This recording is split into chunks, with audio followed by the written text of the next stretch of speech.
Ground zero, ground zero. I've been down there as I promised. As I promised, I stuck to my promise now, people. All right, come on in, come on in, come on in. Mhm. I love being black. Black love, black unity. I tell you, come on in, come on in. All right, come on in, come on in. And while we're waiting on some people to come in, I'm going to acknowledge some of my guests that's on here tonight. All right, Jules Smith. Hey, how you doing, Miss Jules Smith? You and your grandbaby. All right, Miss Emma Harris. Hey, what's going on? Cassandra Clark. What's going on? Sharice Wright. What's going on? All right, Miss Folks. All right. Latalia Gambling, what's up? I was in them streets, y'all. Y'all know I was in them streets down on Ground Zero. Share the live, everybody. Share the live. Share the live. Share the live. My YouTube family, I appreciate you. Continue to tune in. Y'all showing me much love. Y'all showing me much love. I appreciate you. Come on in. Share the live, people. Share the live. Share it. Share it. Share it. Share it.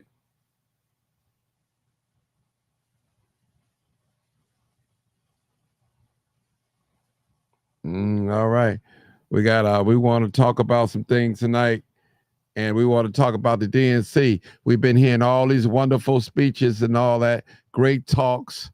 I'm saying thank you, Jordan.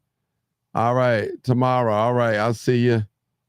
Martin, a hater reported me on your Facebook, so I wouldn't comment, but I'm good now. Okay, good. They do that, man. They report me too. All right, King Pisces Nathan, what's going on? Make sure you guys share the live. Another bomb threat at high whack on right now. As I tell you, listen, man, this is going on. Sanchez, what's up, my bro? All right. Big Drew, what's going on? What's going on? I mean, come on, people. We got, listen, let me see. Tell the truth And what? and shame the devil. I love being black. And tell the truth and shame the devil. All right, people, the number is 872-297-6389. Again, 872-299-000808. Sorry, talking too fast. Nathan, all right. Listen, you got to remember, if you get knocked off Facebook, you always welcome to watch me on YouTube, especially when I'm doing this little podcast, a live stream. I'm always on multiple platforms, so you'll know. Yeah, another bomb threat. Wow. Come on in. Make sure you guys share it. Let me see how many people shared it. I need at least 20 shares before I get started. 20 shares, people. 20 shares. Let me see where I'm at. I need 20 shares. I'm going to share it myself too as well. I got 2 shares, people. Come on, we got to do better than that now. I'm going to share myself. Come on, we got haters. Come on, come on, come on, come on, come on.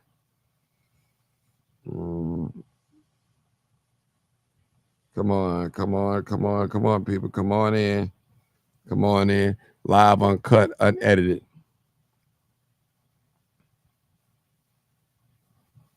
Live, uncut, unedited. Come on in, come on in, come on in, come on in. All right. Come on in, people.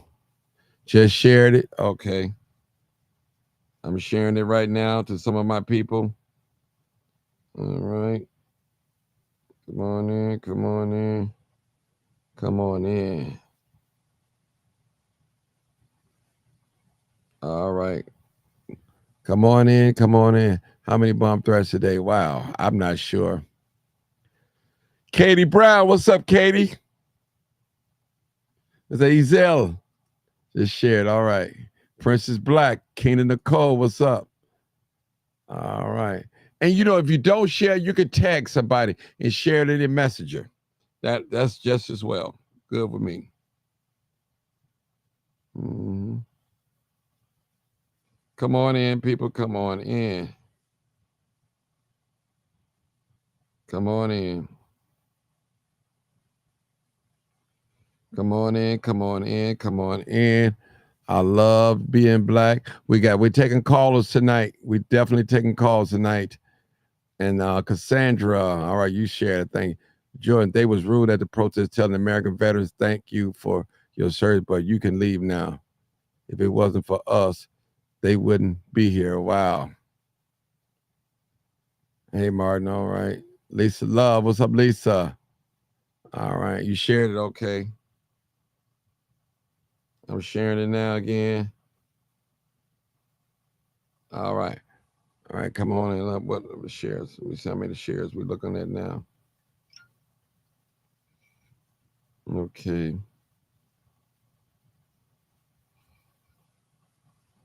Many shares. I need to refresh my page. I only see 2 shares, and I know better than that. I shared it more than that.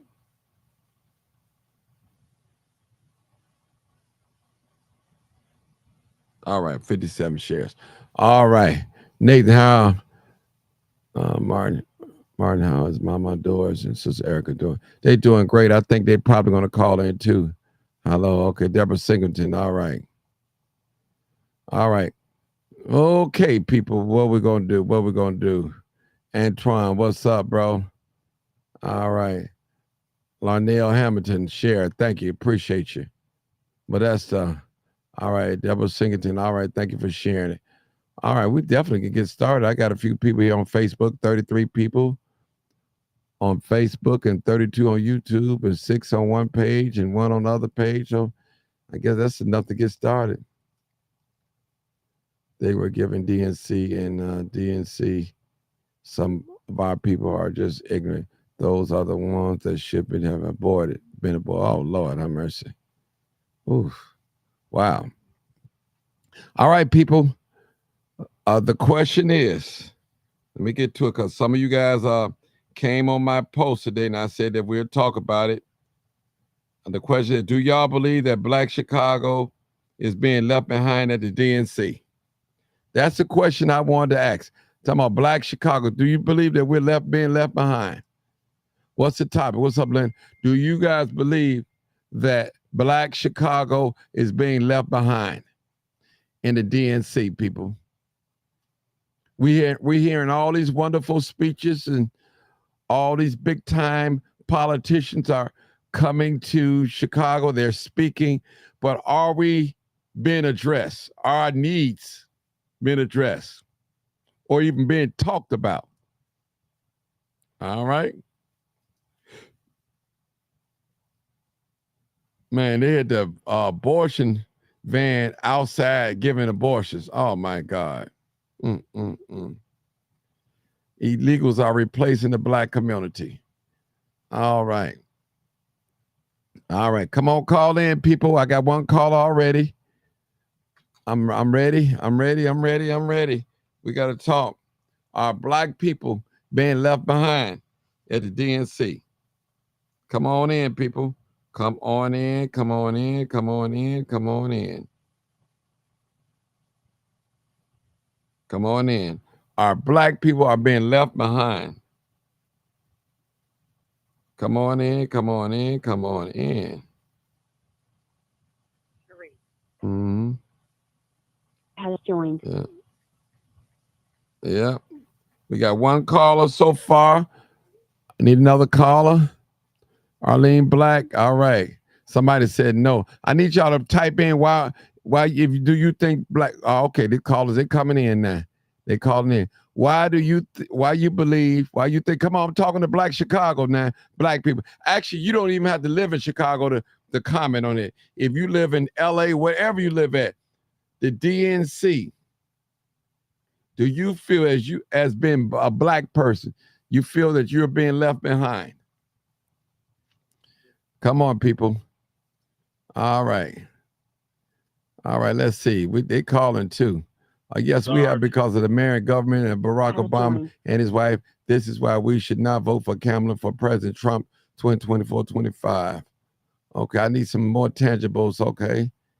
All right, Kiara. I see you, Kiara Walker. Good seeing you.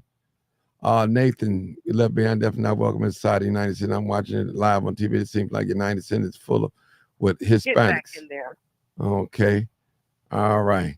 All right. Come on, my first caller, 3699. You hollering at BB? Yeah. But not for tell BB she better stop acting up. Vote for the Vegetarian She just Party. ran out Uh-huh. in the garage. Oh, okay. She I wants. got her though. Okay, you got it. Okay. Nowhere. All right. So, Sharice, you don't mind me calling your name. It's too late. I called it already. No. Okay. No, go ahead. Do you feel like Black Chicago is being left behind at the DNC? All these great speeches. Black Chicago is being left. Black Chicago is being left behind all the time. Not just Chicago, but on the planet. The Black folks, they want the strength and the numbers, and that's what we've always done. United and saying kumbaya, and we shall overcome, and we all unite. And it's in every major type of protest where Black people, we have strength, and that's what they use. Even with women's lives and rights and all that, they use Black women for the power, the numbers, and the strength. And then they got what they wanted, and then they forgot about it. They said, "Oh well, we don't need you anymore. We got what we wanted." Mhm. It's just what it keeps happening. And Black people just need to realize your vote is worth more when you hold it to your chest. Your vote is worth more when you hold it to the chest. They talk about don't vote for Trump, but at least Trump said he would sit down and talk to Ice Cube. Ice Cube's still waiting on Biden. He's still waiting. Mm-hmm. If you got to, yeah, we need the tangibles, but like you say, the lesser of the two evils. So, all this fighting and arguing amongst each other about voting, when it really doesn't, you're not getting anywhere. We're just being used. Yes, the Black voice is being left behind because the slickest thing I ever heard anybody say is, well, why don't you stop fleeing your own country? The same fight that you have over here in a country that you did not establish, a country that you did not build. Yes, it sounds nice that we should all be welcome everywhere. But the main people that built this place aren't welcome anywhere. And we don't get anything. We still haven't gotten the mule and the 40 acres. And we're not going to get it. It's never going to happen. It's never going to happen. And, you get those same Black folks that sit up and say, oh, you sound crazy. I'm voting. There's people that died for it. Yeah. And guess what? Your vote don't mean nothing right now today. You're being used up. And yes, Black people are being forgotten about and don't keep being forgotten about. What you think? Because you want somebody to like you and care about you and accept you that's going to change anything? It's not going to change nothing. That's why every other race has gotten reparations except for Black people. Mm-hmm. Listening to foolishness. Every time it's time to get something done, all they got to do is play music and hand out food. Anything free. It's the truth. Anything free. And Black people, well, golly. Oh, he good. He gave us some biscuits and some fish nuggets at the church. That's what they fall for. That's what Black people fall for. Always something free. But never nothing to keep you from needing anything. Just enough. I don't need you to give me a turkey. I need the job so I can go pick out my own turkey and bag. I don't need you to give me a book bag. I need the job so I can go buy my kids the type of book bag I want them to have. But see, you can't talk. People get mad when you start talking like that. Mm-hmm. That's it for now. Okay. For now. Sarge. Come on, Sarge. Mm-hmm. Oh, child, let me talk to you, Mark. You know what it. Hold on, Sarge. Let's stay on subject today. Now, come on now. We are on subject. I'm staying on subject. Oh, you know I'm watching what's going on, right? Okay, right. Rainbow flags everywhere. You got Sheila E. and John Legend doing a tribute to Prince. You had PA there last night. You got an Atlanta rapper in Chicago at the DNC, and you got a doggone Texas rapper in Atlanta. No, bruh. If Chicago folk ain't got told, they don't mean a damn thing. Why you got John Legend on here with Sheila E. and they performing a Prince tribute? Huh? Come on now. They that's all they need for the black vote. Okay. Exactly. Hold on, ma'am. Thank you. One call at a time. I'll come to you next. You're next. Okay, go ahead, Sarge. Okay. That's what they doing, all this foolishness, man. Like I said, I was watching, and all of a sudden, Pete Buttigieg, rainbow flags everywhere. I'm like, this don't make no damn sense. Then on top of it, this is on top of it all. If you keeping up with the news, Kamala left yesterday before the Obama spoke to go to a thing in Milwaukee because she's blaming Obama for Biden dropping out. And she got a chip on her shoulder against Michelle Obama because people have been saying Michelle Obama would have been a way stronger candidate because you can't say nothing bad about her. Mm. So did you see that in the news? It's then a husband and a wife share the same sheet, so I don't know. See, then you got the morgue truck with a morgue bus right outside. Hey, how you doing? You got one you want to go? Yeah, you ain't heard about that? I ain't saying the A word. The abortion. You said it earlier, Martin. What they got out there, the bus. Mm-hmm. Yeah, they got abortion bus out there. Yeah. Thank you. Okay, I didn't want to say it on your show if you didn't want that word said. Well, you can say it. You know what I'm saying? Yeah, but they got the morgue bus. They got the hitman machine out there. Wow. You can go get entertained at the Democratic National Convention and get rid of your baby all in one swoop. Talk to me quick. Don't talk to me slick now. You're kidding. No, I'm not kidding. You can't make this up. It's pictures and everything. This is all over that's some of the biggest talk in Georgia. They got the hitman bus in front of the place. And you look at the audience, it's like you got sprinkles of pepper and a whole lot of salt out there in the audience. Just look at the background in the audience and look at what you see. I saw that on Martin's Live. You ain't lying about that.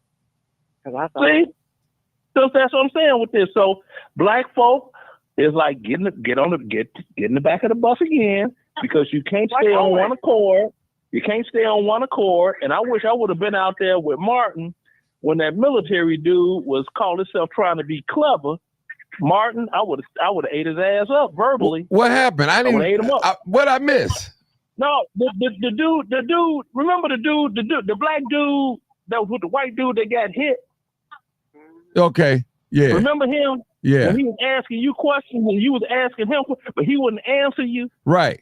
He wouldn't. With a direct answer. The black dude he couldn't answer. He couldn't do That's it. what I'm saying. Mm-hmm. So I would have told him. I said, bro, you talking all this with the da. I mean, look, man, you want the newest statistics on who's on welfare and who ain't? Okay. Well, you know what? I got. You got 83. You got 83 million white folks on welfare. You got 11 million blacks. They number one in the nation. Don't play with me. I got mad with him because he got to showing out front of white folk calling these niggas in the neighborhood selling drugs and pouring their own people. I said, hold on, brother. Don't be using that word in front of all these white people. Don't do that. You know what I'm saying? So, aren't you black? That's what I really, normally, y'all know I don't really say anything. I don't try not to get into it with people. And before I got on live, I asked him, I said, man, did you learn your lesson yesterday coming to the protest? A white man was taking up for him and he left the white man. The white man got knocked out, choked out, rather, hit, knocked out. And he left. Now he come back with a bunch of white boys with a he want to record somebody. He from Detroit. I said, well, I was born and raised here. You can't tell me nothing about Chicago. Talking about we the murder capital of the world. I said, no, we're not. We're not. Right. I would, you know what I'm saying? I would have had some words for him. I wouldn't have done him nothing. I was there for Grant and then the Revolution Group. Grant asked me to let him handle it. I said, okay, Grant, I'm not finna spoil because I know he's having a press conference and they invited me to do it. So I said, okay, I'm not here for that. Grant handled it. But let me go to the next caller. Come on, Marcus. Go, Marcus. Okay. Yeah. Yeah, I just want to piggyback on what the lady said earlier. You got a lot of people who giving out these turkeys and toys and book bags. They're getting grant money. They paid off and they're giving them out. We don't need turkeys and toys and book bags. We need resources into our community, which is livable wage. No, not livable wage jobs, but thriving wage jobs. We need to live and be able to celebrate our hard work. Another thing, speaking of the Democratic Sarge, I went into the DNC, and I'm gonna tell you right now how they got that whole stuff set up. It's crazy. As far as the credentialing process, it's almost like they tried to weed out the black media. They sent us off telling us we needed a police press pass, this special press pass, and our information will be sent to Secret Service, which when we got the press pass, the police told us this won't allow us, on the perimeter. So we had to scramble. Some of us missed the first day of the DNC because our passes that we needed to get inside wasn't ready. Now, I don't know what that was about, but I heard the Republican convention was a lot easier to get credentials for. What I also don't understand about the Democrats, how can you take care of somebody else and you can't take care of what's at home? That's not in your plan. I think black people really need to ask themselves, why do they vote Democrat? And I'm not going to give the Republicans a either. I believe it's all centered around white supremacy. White people are afraid of becoming lesser, and they are afraid that if blacks, Hispanics, Pakistanis unite, they're going to lose a whole globally, not just here in America, but globally. Okay. Wow. Wow. So listen, so Marcus, well, let me ask you a question, Marcus. Do you feel that Black Chicago is being left behind? Period. I mean, no black agenda. Yeah, look at how they clean in the city, but they're not out here in Roseland and Washington Heights. It's trash on down my alley. And you think Alderman Ronnie Mosley don't know about that? How many pictures do you have to take? Ain't nobody out here power cleaning the sidewalk and the light poles. They even cleaning up on the expressway, sprucing it up to make it look good for the visitors. They never showed the real Chicago. And if they was about the people, both parties, get on the train, leave your bodyguard, come out here and talk to the very people you want to vote for you. Why should we vote for you? What are you going to do for us? But have these speeches and have these celebrities, and you won't even allow the general public in. You got everything gated up. You don't even want to hear what the protesters got to say. You got them blocks away, and it's so loud inside the United Center, they can't hear them protesting. They ain't even thinking about them protesting. They're going along as if everything is Chicago police got it, which I want to shout out to Chicago police. They truly have it under control to this point. Let's see what they can do tomorrow. But Keith Snelling he be out there. Glenn, they were all out there. They got things under control. They're trying to keep it peaceful. Even they put on the front lines for a group of people who don't give a crap about them. Wow. Okay. My point is, aren't we tired, black people, to being the first this? And we're getting statues and street names out there, but we get nothing, no tangibles, nothing concrete for us. Everybody can get something but us. Why is that? But we got a new caller. Let me see what the new caller have to say. 5625. 5625. Come on, caller. 5625. Come on. Caller, you're next. 5625, caller. 5625.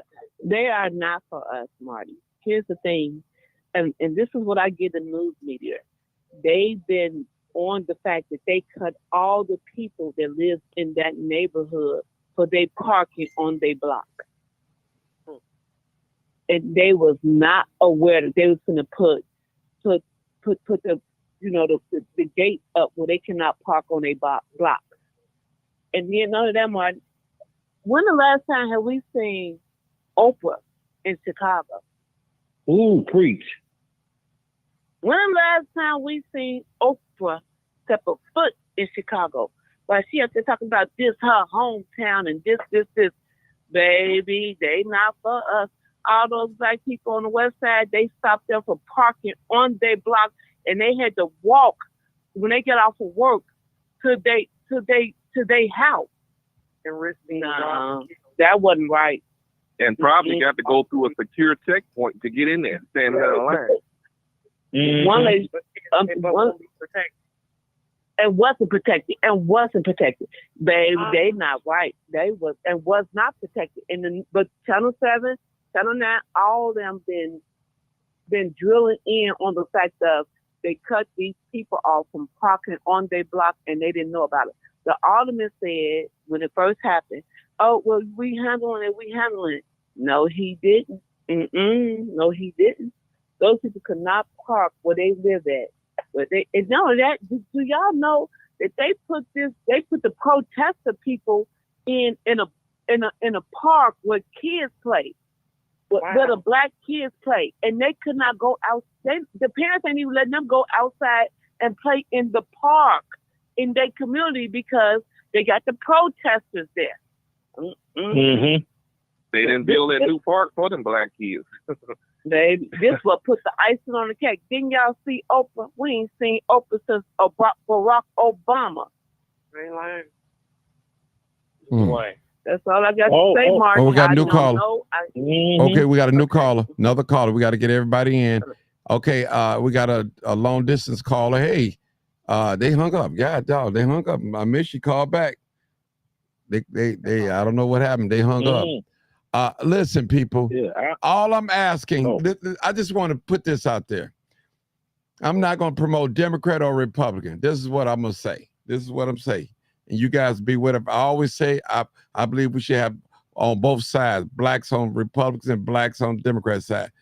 Whoever you vote for, whoever you choose to vote for, that's your right. That's your constitutional right. Make sure that they have an agenda for black people, for the black people. Please. Aren't we tired of just voting and not getting anything about it? This great symbolism. Somebody put up there, they entertaining us real well, people. They're giving us rappers, R&B singers. It's like a fashion show. But what policies are that you're going to put in place to ensure that black people are not being replaced? I'm sorry, people. We need to ask. There's nothing wrong with that. And a safety bill so that when people harm us, it is a hate crime. We don't have that either. See? And Martin know I've been talking about that. We got the Ahmaud Arbery here in Georgia. Mm-hmm. We got that hate crime, and that is specifically for black people. So if we could have a hate crime for black people in the state of Georgia, you mean in these all United States, they can't have one too? Mm-hmm. I mean, explain it to me like I'm a 5-year-old. And for everybody in Chicago, if you've been looking at the news, have you noticed how miraculously all of the crime cameras on the CTA and all on the block, all them cameras are working now? They got pictures of all these criminals doing crime and everything. Good ones. I mean, I'm talking 4K. Get down. I'm like, ooh. Protecting them rich folks. I'm like, ooh, look at this. They got them on camera from stem to stern. Now, normally you don't see that. They escorted us to the train yesterday. They escorted us to the train, even held the train till a lot of us got on. My. Is that something? So this reminds me of church in a sense. God forgive me what I'm about to say. You get you get you some good singing. You get you some good singing and foot clapping and hands, foot stomping and hand clapping, and you get you a nice little sermon. And motivated, you feeling good, but then once you get outside the doors, you feel like, hey, this is not working. It's not working. Well, no, they pass the tray around. They create emotion and get you to praise and jump up and down. And now it's time to pass the tray around. It's the old 1-2 from behind the pulpit. And that's what they're doing. Mm-hmm. So I need somebody who heard Michelle Obama last night. Can you guys? I did. What was your thoughts? She was speaking for the party and trying to, invest interest in what could be done as a Democratic Party and where women fit into play, like all women. She didn't get into the doggone LGBTs, but that was the main focus. She didn't say anything specifically as of with black women or black people. It never went that way. See? Then her husband come out there and he talking about all the stuff he did for gay people. I'm like, oh, really? Okay. So, yeah, like I said, you want to be damn the hell in this country, all you got to be is heterosexual, male, and black, and you damn the hell.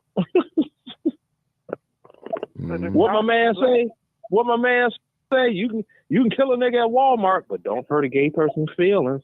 What was that, Dave Chappelle? Yeah.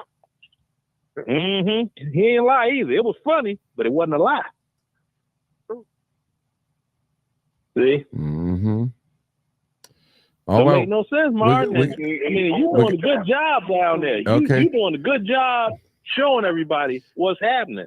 Well, you know what, Sarge? What I did was I kept to my promise. I told you guys, hit the Cash App. You sponsored my food and parking and gas and all. And I went down there. I promised you guys that I was going to show it. I did. And some of you guys don't really care for the Palestinians. And I understand that's your preference. I understand. I feel their pain. I understand it. But I was down there to film it. I got a couple of Palestinian buddies that I know personally. And they older gentlemen. They older guys. They're older than I am.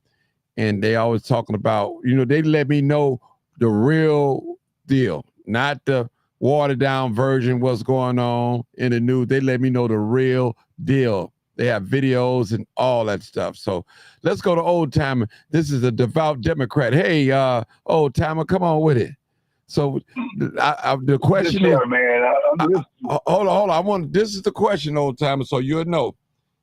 The question, to make sure I get it right. Do you think Black Chicago is being left behind at the DNC?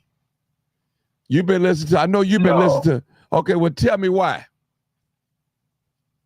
Have they because everybody have to live for themselves, man. It's what you do for yourself. Nobody can help you in this world. You have to have your own personal agenda. That's what this is always going to come down to. Somebody is always talking about what somebody doing something for somebody else. Yeah, the government is for the people. Yeah, the government is for the people, but you have to go and get your job. What people? Everybody. The government. Come on now, Old Timer. It's for everybody. It's for Old Timer, come on now. It's for everybody. Okay. It's for everybody. Okay, Old Timer. It's for everybody. What kind of job you want? Okay. Do you want to be an electrician? Do you want to be a plumber? I'm sorry. Go ahead. Old Timer. Now I'm gonna let you talk. Have you heard them? In none of these speeches that we heard, all these wonderful guest speakers that we've had in the Democratic Convention, have you heard anybody addressing Black people and their needs? No. Okay. And I told you that they wasn't. Why you think that? Why you think that? Well, first of all, because it's white people that's spending their money. Okay. I mean, look at the audience in there. Look at the audience in there is 95% white. and they're the one that's spending their money. Look at the audience that was up there in Milwaukee. They went to hear Kamala Harris speak yesterday. That was white people, and it's always white people that's going to be doing it. So as white people taking care of themselves. That's all that is. Well, let me ask you a question. Let me ask you a question, old timer, and no disrespect. Let me ask you a question. Now, even though a lot of white people were there, but they still hear Kamala and her assistant, if they want the black vote. So what I'm saying is, why should we have to vote for anybody, Trump or her, without having demands? So I'm not promoting Democrat or Republican on here. I'm asking you. You can have your demands, and you got to have your demands. But that's a personal issue. Your personal issue comes from your local government first, not at the top.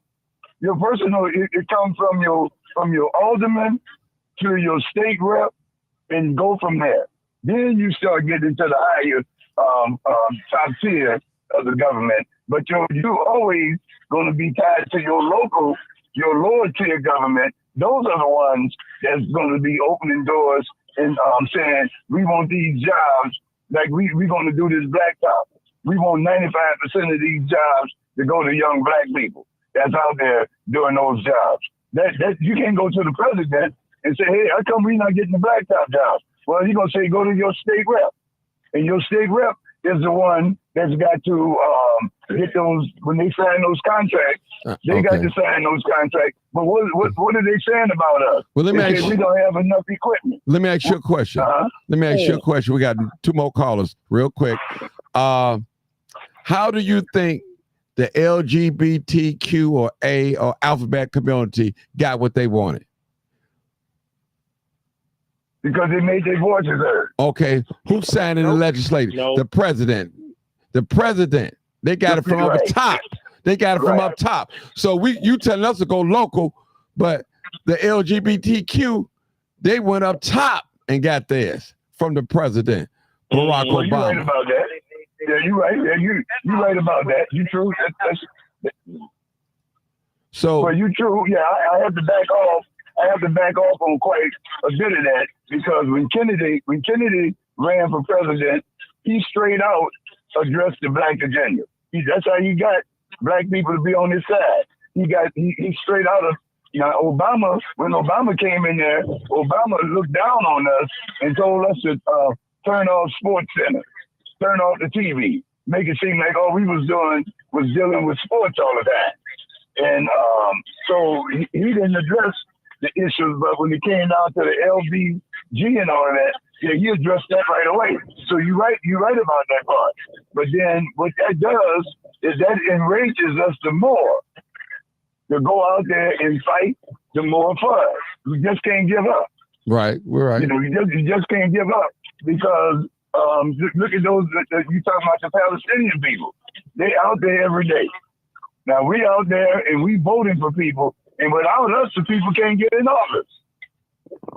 People can't get in office without us. That's not Who true. said that's not true? Well, come on, bro. That is not true.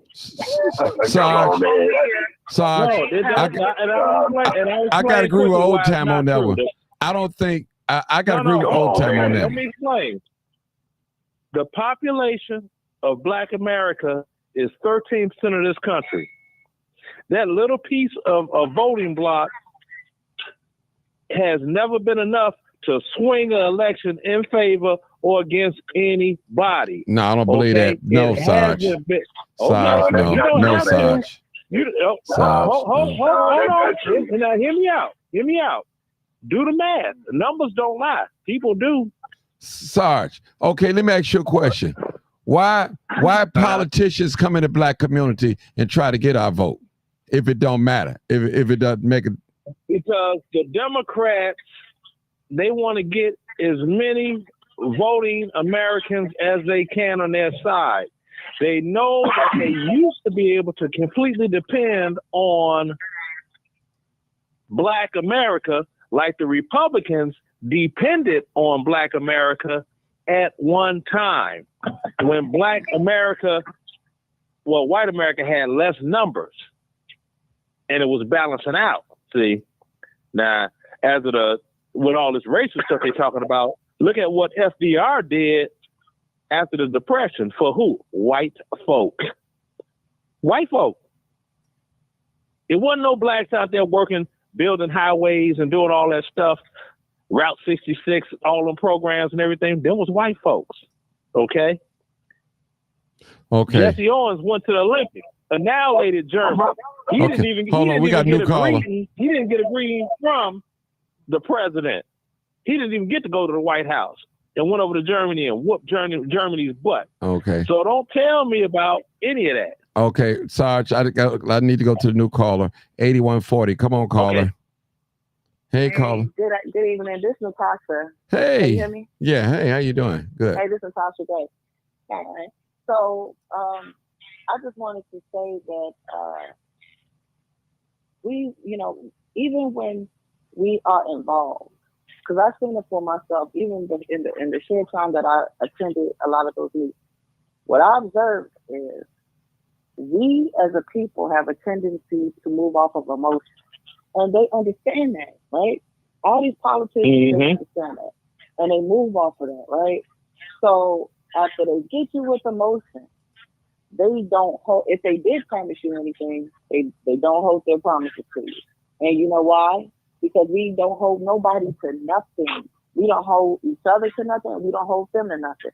So when we're picking people off of emotions because they look like us, and they talking to talk like us to try to convince you, even when they get in office and give you they as advocates, you still don't hold them to the fire. The difference between our people and other people is that the Latinos, the whites, the alphabets, and any other group of people, when they put somebody in office, that person makes sure they take care of them enough to satisfy them. Even if they doing stuff on the side, patting their pockets or got another agenda, they do enough to keep the people that put them in office happy. We're the only ones that will support somebody like what they just did for Kamala, all that money they raised, them black women. Whenever she get in office, she's not gonna even know, she don't forget all about all of that. But nobody is gonna call her out on it. None of those women that participate are going to call her out on it. Same thing with Brandon Johnson. I was just talking to a young lady today who family and neighbors and their community did a lot to get Brandon elected, and she was saying how they were disappointed. I said, well, y'all should be shouting to the mountaintops then. I didn't do nothing for the man to get in office. But if I did, and he's doing what he's been doing since he's been in office, you think I would just be talking about it amongst my friends? No. We have to make these people, we have to hold the people that we put in office accountable. That's the difference between us and other groups of people. When I was down at City Hall, what I noticed is when those different groups, especially Latino people, but when those different groups of people came in to express whatever concerns they had, it could have been about a pothole on the sidewalk. I remember a group of Latino women came in complaining about a pothole or something in the sidewalk that was in the pathway for the kids to go to school. And when they left out, and the meeting had nothing to do with anything like that, right? But when they left out, the deputy mayor of immigration, the Latino lady, she kept interrupting the agenda to reinsert the concerns of the women they just left out the room. And that's what happened. Even in their absence, they have people that they put in office that will still make sure things get done for them. Something else you need to pay attention to. Look at all the different towns in Chicago. You got a Koreatown, you have a Chinatown, you have a Boys Town. Matter of fact, I just saw an advertisement today. It was being labeled Gayborhood, okay? Gayborhood. But, we know it's Boys Town. You have Greektown, you have Little Village. These are towns that are literally marked on the map. People like to say, oh, well, we ain't buying up nothing. Some people don't have to buy up nothing for the city to give them that. They gave them that recognition and that respect to their groups of people because these people demand we give people that look like us or people that pander to us our vote and allow them to move us on emotions. And we've seen this time and time and time again, and that's what makes it so insane to me. Like if you talking about these 18-year-olds, these 20-year-olds, they ain't never had to pay no bills or nothing, and they really don't know what life was really like for our people in the last few decades. Okay, but for those of us that's been in the workforce, those of us that have had exposure around other adults from other cultural and racial backgrounds and economic backgrounds, how could you allow somebody to continue to pander to you? One of the biggest arguments I'm hearing is Black people don't stick together when you express your disdain for Harris, Brandon, and Obama. You know, it's like, oh, Black people don't. These are not the Black people we need to be sticking together for, though. Like, are you serious? You can't give me one reason why you would want to stick with her. She's been in office, and it's like, oh, she was just the vice president. If you are the vice president and you have no influence, what are you there for? You trying to tell me that this lady didn't have no type of influence? She couldn't have made nothing happen. She ain't even spoke up to make things happen. She literally told you, I'm not going to do anything specific with Black people. He said that basically whatever she does is going to benefit us by default. This is not no hearsay. This is what this lady said on her mouth. Okay? And I heard her say it. She and President Biden, people's like, oh, it's not their fault. It's the same thing with Brandon. Those three people specifically I've been paying very close attention to over the last year. They specifically, it's one thing to not say anything, but they specifically vocalize their support of all these people coming over the border. And not only have they vocalized their support about them coming over the border, they're stating that they believe and they support them receiving free healthcare. They feel like everybody should receive housing, free education. Like, what is wrong with our people's brains that we don't see that this is just the same old song we've been hearing for decades? But it's honestly more blatant. It's like they got to the point where now they don't even really have to shuck and jive for you too much. You know, they don't really have to. And all that pandering they're doing is just to keep you from being angry and just to keep you asleep. But other than that, they really don't feel like the things that they've been saying and doing is a clear indication that they're getting more sloppy. They really don't even care how you feel anymore. Because between us killing each other, okay, between all of our broken homes, okay, with how unhealthy our lives have become, and on top of our inability to think for ourselves when it comes to political issues, and how quickly we are willing to lay down. Now you got all the signs all around you. How you can say, "Oh, pull yourself up by your bootstraps." Oh, Black people ain't doing this and that. But in reality, these other people are not really treading through the fire to get the assistance that they get. They're not treading through the fire to get the respect that they get neither. They just standing up. And that's what we have to learn to do. We have to stand up and we have to stop choosing people based off of how they look. We have to stop choosing people all right, based on how they girlfriend. make us feel. I gave you about 10 minutes. I got another caller. You can hold on. All right, no problem. You ain't got to be sorry. 3268. Come on, caller. Hey, what's going on, Martin? Hi, Mr. Roosevelt. You know what's going on? I'm concerned. Go ahead. Yeah, I know. As far as I'm concerned, all these people, I've been purposely almost skipping the news today, skipping almost over every single video on YouTube because I don't even want to hear anything about what's going on in this DNC. A Democrat at this point can't say crap to me. And, if I wasn't trying to be respectful on your platform, I wouldn't be saying the word crap. Let me ask you a question. Let me ask you a question, Roosevelt. Roosevelt, let me ask you a question before you get started. Now. Yes, sir.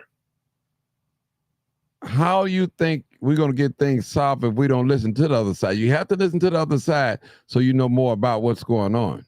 Be educated. How they thinking. Saying nothing. They're not saying anything. Because the thing is, the only plan that they have, if you listen to them, is first of all, a plan to keep LGBT rights and stuff legal. They want to see grown men, these are men, going in women's bathrooms Men, grown men playing in women's sports. They want to keep abortion legal, and they want to open up the border and increase illegal migration and give them all kinds of stuff that we as Americans can't even get. So nothing's in there for you. So that, as far as I'm concerned, there is no black agenda on the table, nothing that's there to benefit you. So if there's nothing there to benefit you, what the heck are we still listening to these people for? I don't want to hear nothing that they got to say. Okay, hold it. What's the difference between? Okay, well, what do you think about? What do you think about? What do you think about? What you call that pill people take every day? When you go to plant, the pill that the lady take. What do they call them? What you birth control. Now this brother sit up here and just said something about abortion. Well, ask this brother, when are the Republicans going to address shacking up? When are they going to address premarital sex? When are they going to address birth control pills? What's the difference, brother? When are they going to do it? Yeah. Now you answer that question. You running your mouth. You know you running your mouth so much. You running your mouth. Answer that question about birth control pills. About birth control pills. That's disrespectful as heck what you just said, or how you just said. Oh, brother, come on! I don't mean it in that sense. I don't mean that sense. But I'm saying you got a woman taking the birth control pill for 15 years, stopping children from coming into the world. What you think about that? I don't believe in any of that kind of stuff. No, what you think about it? But at the same, you haven't addressed exactly what I said. But at the same time, I don't support these evil democratic policies. Okay, all of them in the Democratic National. Well, address the birth control. Address the birth control pill while you talking about it, and address premarital sex while you talking about it. When you doing one, do the other one at the same time. And you're going to find Republicans written all over. What? That's not what we're talking about here. Because, because the thing, wait a minute. Because the whole thing I'm dealing with is that first of all, I'm not holding the Republicans responsible for nothing. I'm holding more of an account the Democratic National Party. Because the Democratic Party, they have always claimed or told this lie over the years that they are the friends to black people.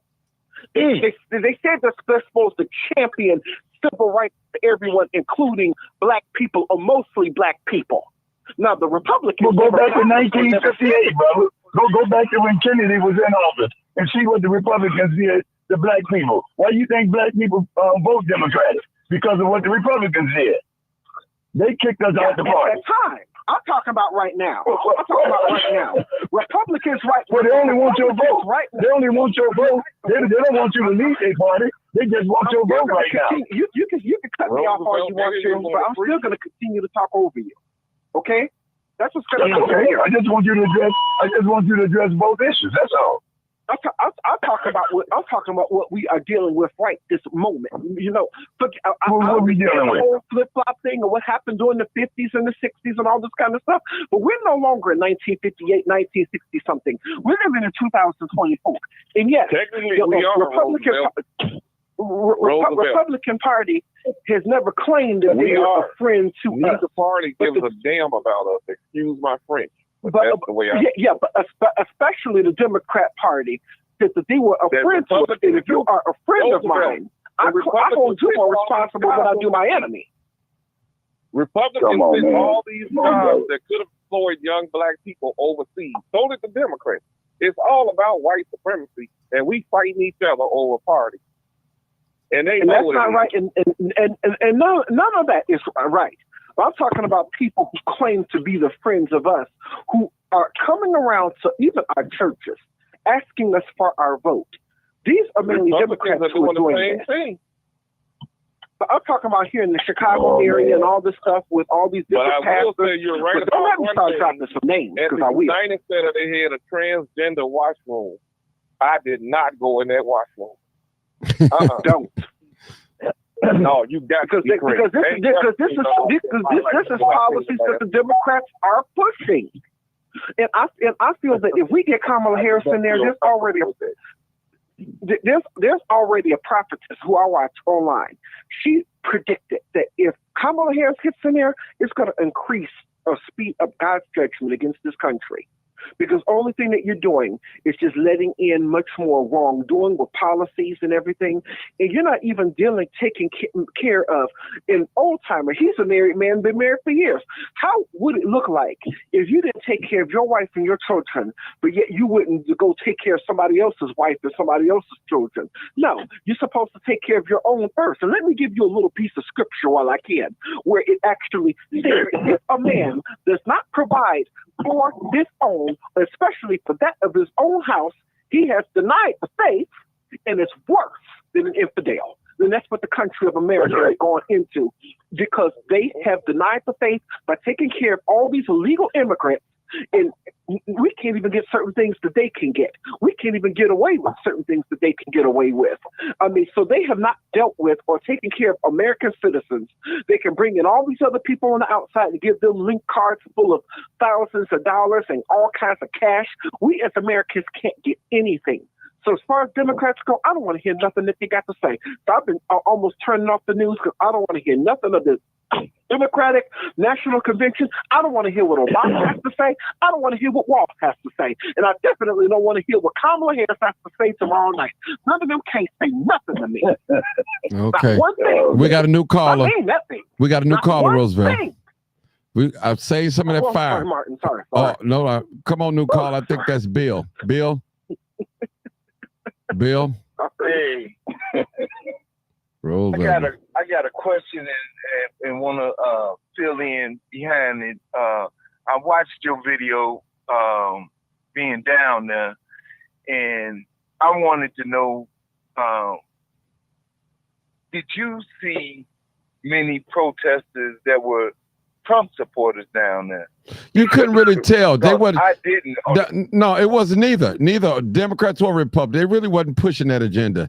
They were just saying, both of them, you know, they didn't, it wasn't no Democrat or Republicans like that. They really, I got to give it to them.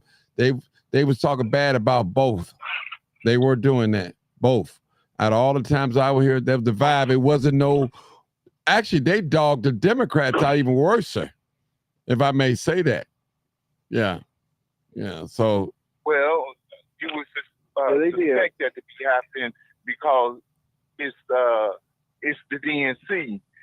My thing, black people are being left behind, and it ain't the first time. It's been happening for many, many years.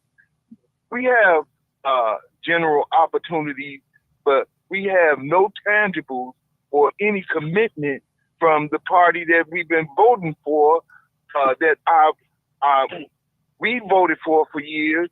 Our mothers, our grandmothers, and our great-grandmothers and fathers dedicated themselves to them. And the issue at hand, we know what's been happening. Our eyes are being opened a little bit more through social media and people being able to search and dig up information and reality. But the issue at hand right now is the dedication that the black has had to the Democratic Party. You have gotten a slap in the face when somebody could come from whole nother country, not just the migrants, it's been others, and get without working, without anything. Matter of fact, they made it a way where they didn't have to go through the regular procedures to even come in to attempt to get in the country and get legalization to be able to get resources. But I've been paying attention a lot from the time that you had your podcast and Sister Doris and her crew, and you went and filmed with Mark Clark on the internet. There was like a wave for black people that open their eyes. All down in Memphis, Mississippi, all across America, black people showing that they disdain and understanding what's going on. Now, in the past 2 weeks, I've been seeing somewhat of a change, and it's a lot of pandering, and they got the people that we suppose or they assume that we look up to. All of these actors, all of these, of course, politicians, and people that's supposed to be speaking for us, speaking down on regular black people. Every black person having went to college, every black person has never been a part of the Divine Nine. And they are talking down about us like we can't make a just decision. And now, once again, we separated as a people because you have the upper echelon of black people talking down about black people who are speaking reality and the truth. And then on the other hand, Martin, you got to figure these prominent people, the people that has made it, black people that went to college, whatever, it's a lot that didn't go to college that made it. But these are the same people that's part of the Divine Nine that's dedicated to Kamala and gonna back her anywhere it go because of some symbolism of somebody from their sorority has made it that far. We tired of symbolism. We did symbolism with Barack Obama and nothing tangible. And they're not seeing that black people, or maybe they are seeing. We're getting a lot smarter to know that all of these laws and bills that they are making and passing, they so quick to not say they're not going to do anything or show us they're not going to do anything in particular for black people. We just get the trickle down benefits when they do it for something or somebody else. Now, on top of this Divine Nine stuff, you got to figure most of these college educated people that I don't know if they paying them in particular. They're standing up and downrating us regular people. These are the same people that we elected to be aldermen. These are the same people that we elected to go the Congress, the Senate. These are the same people that never stood up for us. Mm-hmm. Never. Those are the same exact people. And now they're looking down on us. I'm gonna tell you, I watched a podcast. It's called LFR. And this guy got a lot of followers. He's got like 1.9 million or something like that. And he said point blank that they came at him and asked him, would he speak in favor of the Democratic Party? And they would pay him. But what's disgusting, okay, he turned it down. We got all of these people. I don't know if they got paid from Al Sharpton to Ricky Smiley to whoever who's supposed to be representing us, who we supposed to look up to, taking the money or looking down on black people like we can't make a sound decision ourselves. And like I said, it's been a change when you did those videos, Martin. It went viral, and you seen people from Florida, Georgia, everywhere speaking their piece about how they feel about the Democratic Party. And now in the last 2 weeks, it's like YouTube has cut back on that. You see some, but the majority of it is about supporting Kamala Harris. That's all I got to say right now. Okay. Let me just say one thing. Well, Okay. Brother Martin. Go ahead, old timer. Well, what I want to know from the consensus on the phone, we know that there's only two major parties. We know this. We've been doing this for years. Now, if you got black people that are successful, and I'm not talking about educated black people. We're talking about your masses like Michael Jordan, Pippen, people that's uneducated. Like none of these guys have shown they got any education at all. Now somebody's gonna jump on me for saying that. What do they do when they get money? Allen Iverson, they run to the white suburbs. All of them run to the white suburbs. So we show this divide amongst ourselves. Shaq, he run to the white community. Tracy McGrady, all of the baseball players, all of them run to the white community. They leave the black community. Now you got educated blacks that build up the black community. They say, oh, black people live here. Black people live. Those are your people that run the downtown area. Those are your people that run the county board. Those are your people that run certain constituents in Chicago that's going to stay there. But the lower class black people are not allowed to really join in because you got to qualify to get the houses. You got to qualify and say, hey, if you want to act right and different things, they don't want no riffraff. The same thing that white people don't allow white people to come and take over their neighborhoods. Now, I know somebody's going to say something different, but at some point in time, this is in our court. This is we have to build our own coalition for what we really want. And what I'm hearing, I heard somebody say something about Roseland got trash all over it. Well, I've been going down through the Hubbard's Tunnel for weeks now, and they've been painting. They got the railings painted red because they knew that the Democratic convention was coming here. They got downtown. They got it all lit up under the bridge.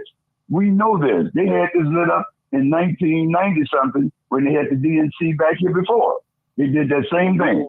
So this is nothing new.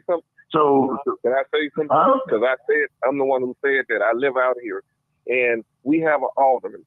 There are things now. I clean up in my yard. We have people that come from out of the neighborhood on their way to the expressway or getting off the expressway, too lazy to get out of their cars and put their trash in the garbage receptacle. I know for a fact that in them white neighborhoods, they supposed to come out and trim your tree. You shouldn't have to call your alderman. That's supposed to be on their list. They should do the same in the black neighborhood. Streets and sanitation is supposed to clean out those garbage receptacles. That's why you got big rats walking around like cats. They're supposed to clean up the alley. They are also supposed to trim the weeds and the brush that's growing up in the cracks. But if they fix the alley right, then you won't have it. If they can do it coming up to the DNC, why can't you do this every day? Why you wait to the DNC to spruce up the city? Why can't you do this every day? They want to show off. That's what it is. Because they did this. Let me tell you something. To do that. So that's city service. When I was working, a problem to clean up an alley and to clean up Halsted Street. That's the city services. They need a street sweeper to come through here. The buses out here run like crap. It takes you an hour to get from 99th and Halsted to the red line because of the lack of bus service. Going either way, it takes you an hour, and on the weekend, it might take you 2 hours. That's city service. Well, I'm trying to strike a chord with y'all, brothers, to try to find out what we want. You know, I'm really because when it comes down to it, it's gonna come. Yeah, but brother, but right now in the past 5 years, they just started paying people $15 an hour, and they had to fight to get that. Now they land people off because well, the white people fighting back. The white people fighting back. They put machines in to do the work. They put machines in where you go and check. Huh? That's gonna be their worst nightmare because if the people ain't got nothing to eat, they're gonna be walking in there taking stuff, and they don't care about no police or National Guard. If you ain't got nothing to lose, you starving, you thirsty, you homeless, you want to eat. You ain't caring nothing about no police, no National Guard, or none of that.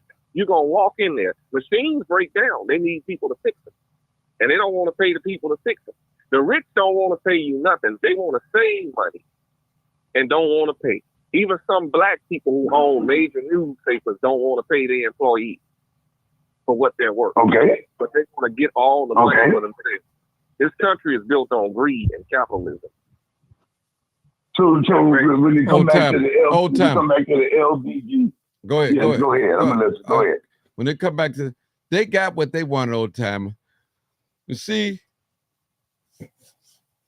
something has to change, especially here in the city of Chicago, because we missing. Now you got a few black people that eat, a few politicians, a few well-to-do Negroes that's eating, and preachers and pastors. You got a few of them eating. They getting some out the pie, and they keeping the I would say they're keeping the eyes closed of the rest of the population. See, somebody said, I don't know who said it, black people, we move off emotions. If we feel good. That was the woman, and she was right. She was definitely right. Yeah, she's 100% right there. Color and emotion, and that's what they're doing. Two things black people move off of. They're entertaining us at the DNC.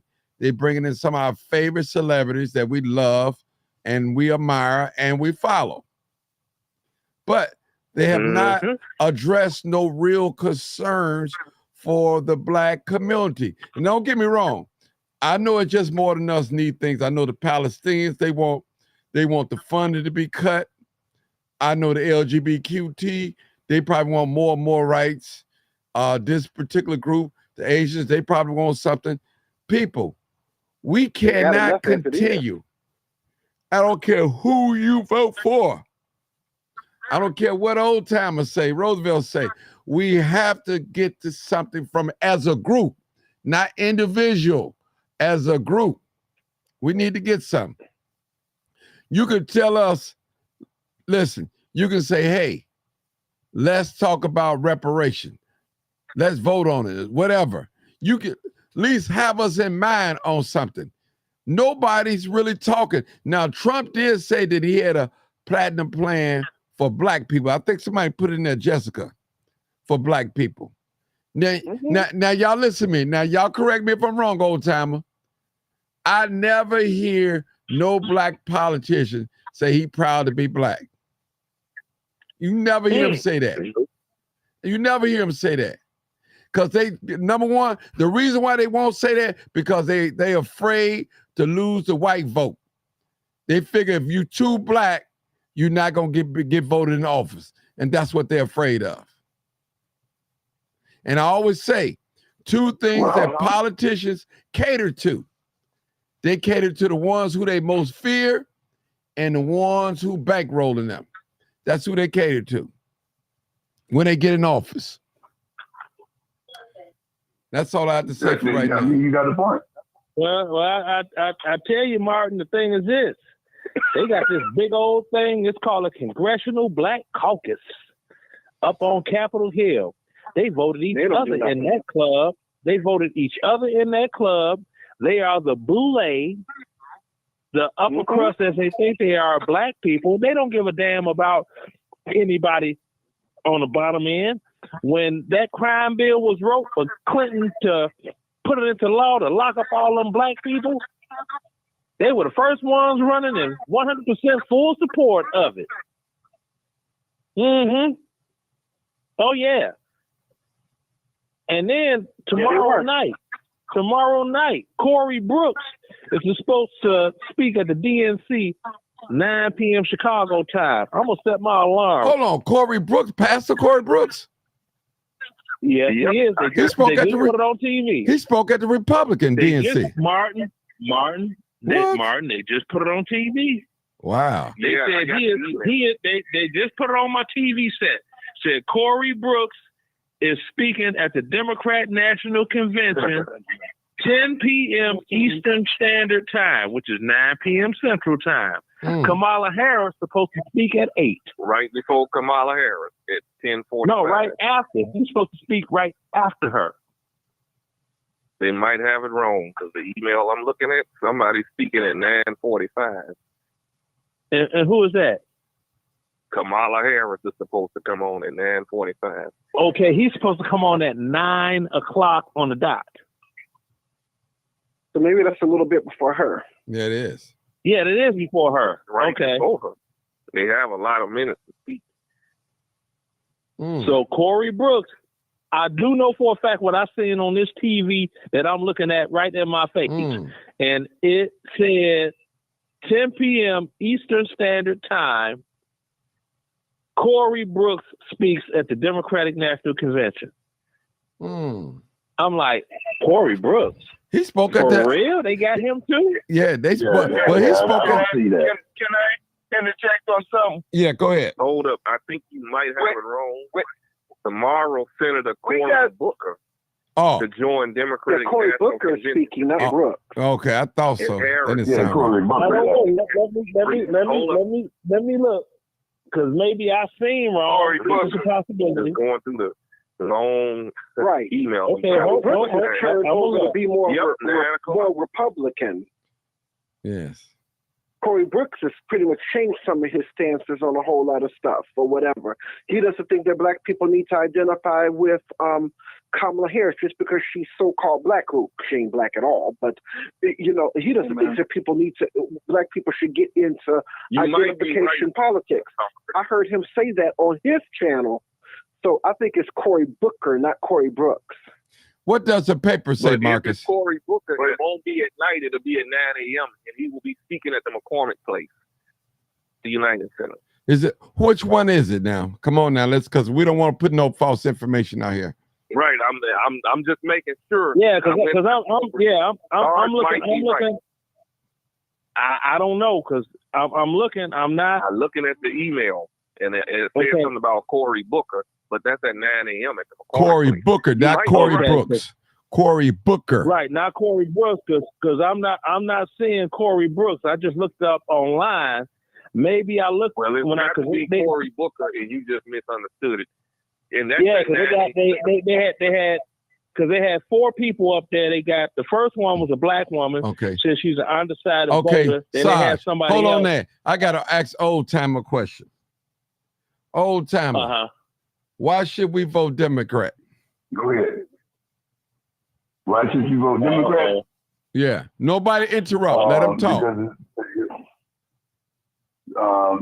Your Democrat party aligns with the freedom of choice for what people live every day. People live every day to go outside to be free. They go outside to be uninterrupted. And they go outside and it look to be taken care of through the government means by all of the right ways that can be given to you through your taxes, your tax dollars. And the Republican Party don't give you those things. So the Democratic Party, they make sure that the people are taken care of.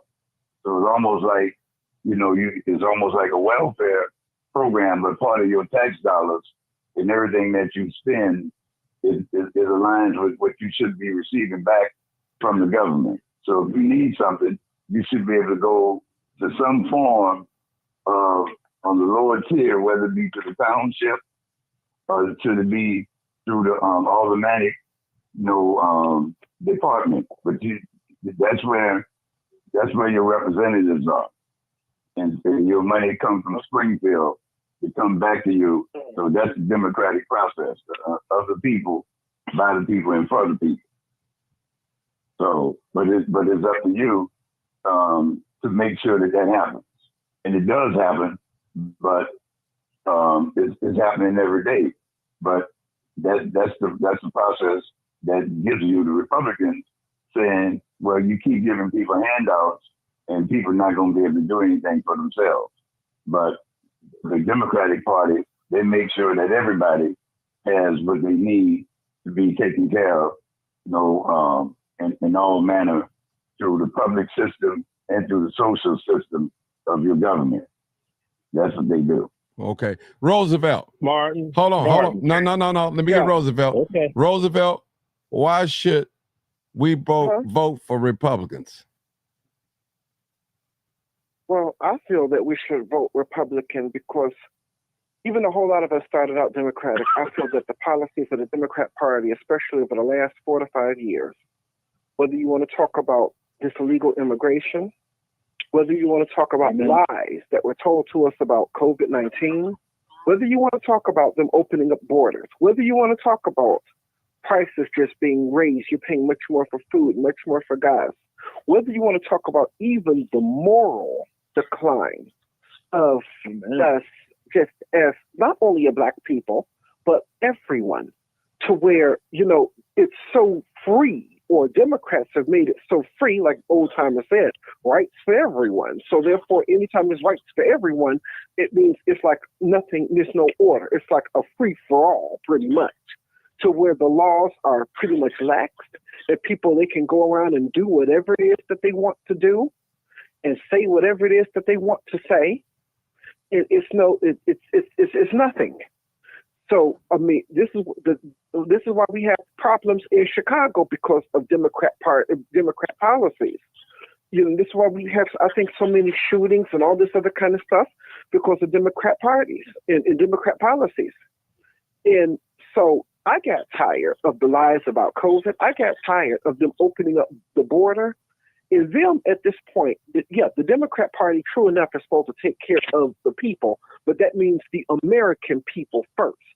But the Democrat Party is so encouraged about taking care of everyone else, including citizens that aren't even legal here, that they have neglected the very people in the very base, which is the black people, and the majority of people, which is the black people, because black people, they say, do vote 90 to 95% Democrat. I mean, who have voted for them. I mean, we are like the main ones in the main race, in the main group of people from the Democrat Party, especially out of this last administration, the Biden and Harris administration, they got nothing for our vote. Asians got something. LGBTQ got something. People who want abortion rights got something. People from Ukraine definitely got something. Matter of fact, they got a whole lot. People from Israel got something.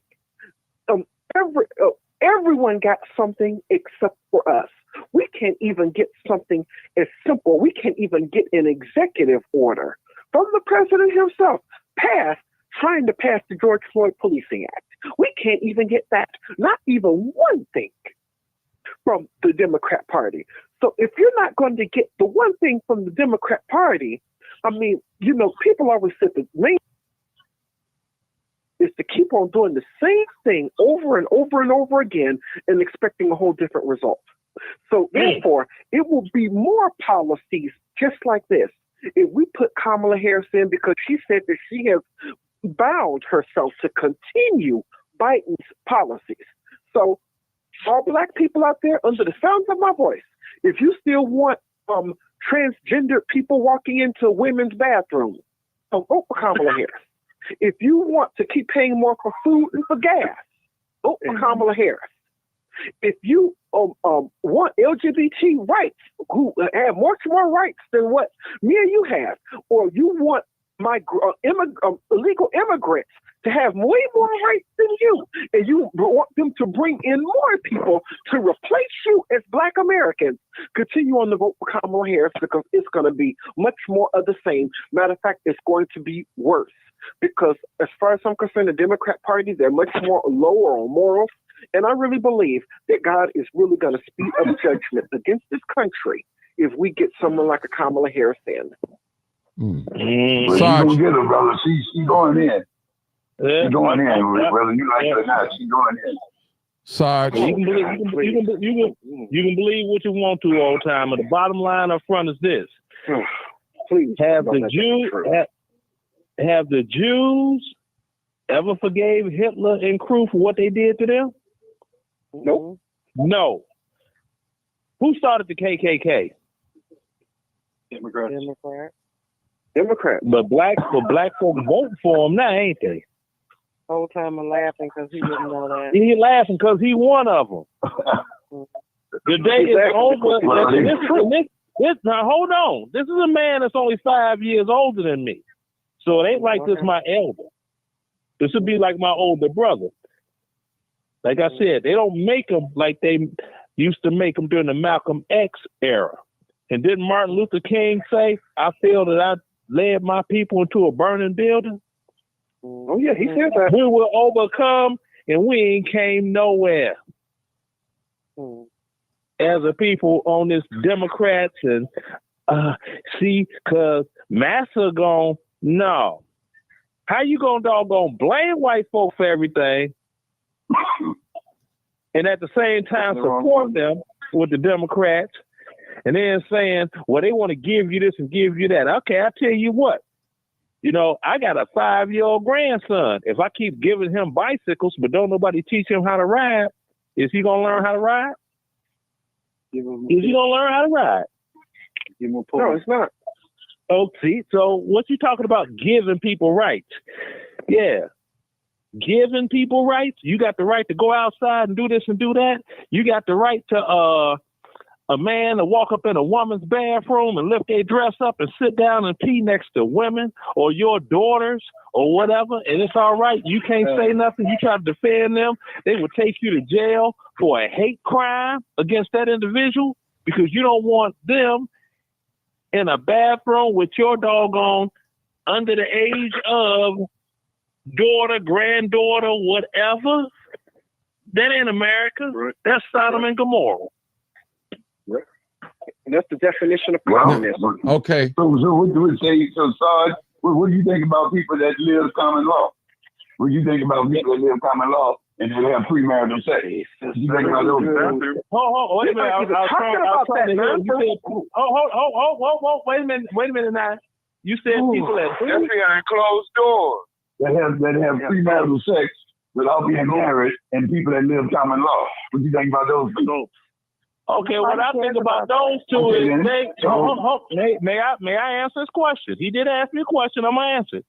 What I'm gonna say to that is this, okay? You a grown adult. What you doing in the confines of your home is not affecting anybody on the street. I could be sitting outside my house or inside my house right now, smoking weed, crack, and doing meth and some fentanyl too. Who is it hurting out there outside this house I live in? Nobody. And that's what Democrats report. And no, that's it what ain't Democrats. No. Stop. Like I said, go ahead and talk. Hey, let the sister go. She been quiet. You get away with this. Get away with what? Because hold on. Let the sister talk. Been long gone. The day has been long gone for the day of the we will overcome Negro. That's over with. No, I'm talking about morals. You're talking about morals and the person going sitting in the bathroom, and I'm asking you about premarital sex and people shacking up and living common law without being married. That's what I'm asking you. Okay, aren't you in your house doing it? Are you in the house? Well, I'm not doing it. I'm just saying the people doing it. But you know, it don't matter what people do. Okay, Sarge, hold it. Let Brandy come on, Brandy. She been quiet. She let her do. Brandy, speak on it. I can just get a burger tomorrow. Go ahead, Brandy. Yeah, no, that's funny. And it's Natasha. My name's Natasha. No, I'm sorry, Natasha. I'm sorry. I'm kidding. But yeah, so it's all right. It's on the matter of the difference between. Like, I know you can't be serious right now. Okay. We're talking about a private space specifically for women and young girls. How are you going to compare that, a man walking in that has a penis attached? Okay? Regardless of he identifies as a woman and not attracted to women, regardless of all that. How can you compare him entering into a private space, what people do behind closed doors with other adults? The country, the politics. Look. The place of politics is not to judge people. Now, at one point in time, of course, they did. You know, I think being homosexual was outlawed at one point in time. We understand that, but we don't live in those times anymore. But it was considered a mental illness. Exactly, but we don't live in those times anymore, right? So no matter that, listen. At this point, there will be no law. There will be no law that would stop from living their life. But the problem we have with the agenda that the Democrats have put in place for these people is that it's gone from allowing them to just live their life to now you have to change even what you identify. Yeah, be part of it. They're forcing it on you. Identify as. You're a cis man, cis woman. You have to confuse yourself when you're looking at one with hair on their face and built like the brawny man. You have a dress on. You call him sir. I've even had butch-looking women get mad when you think that they want to be addressed as men, and then they say, "I'm a woman." Look at this. Stuff they want us to do, all the extra, the mental gymnastics they want us to do. That's what we're fighting against. When my son goes to school and he goes in the boys' bathroom, there's a tampon dispensary on the wall. In the boys' bathroom. For what? He sent me a picture of it. I couldn't believe it. When the kids are in school, because I told my son, don't bother yourself with this. I said, if you got these kids that you done came up with that all of a sudden they want to change their sexual orientation or what they identify as, I said, don't bother yourself.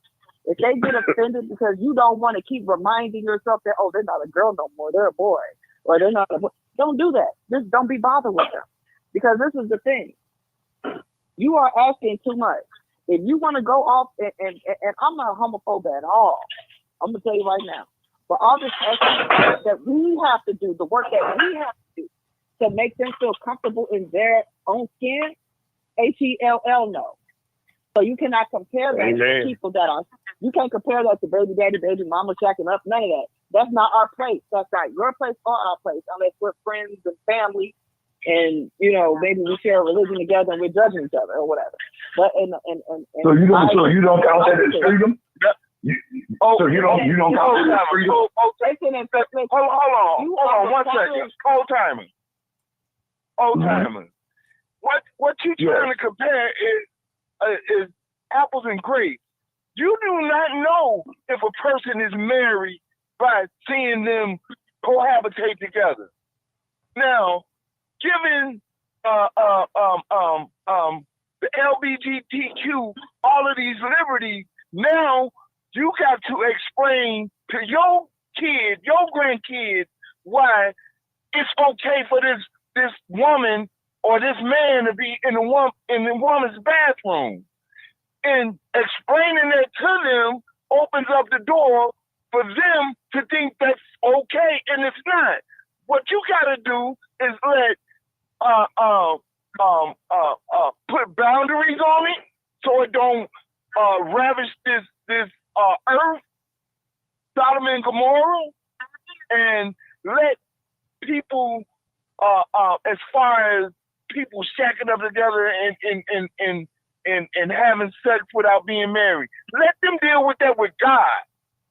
But a person or man or woman has to make a stand somewhere. You do not know if they're married or not. Well, unless they kill. Okay.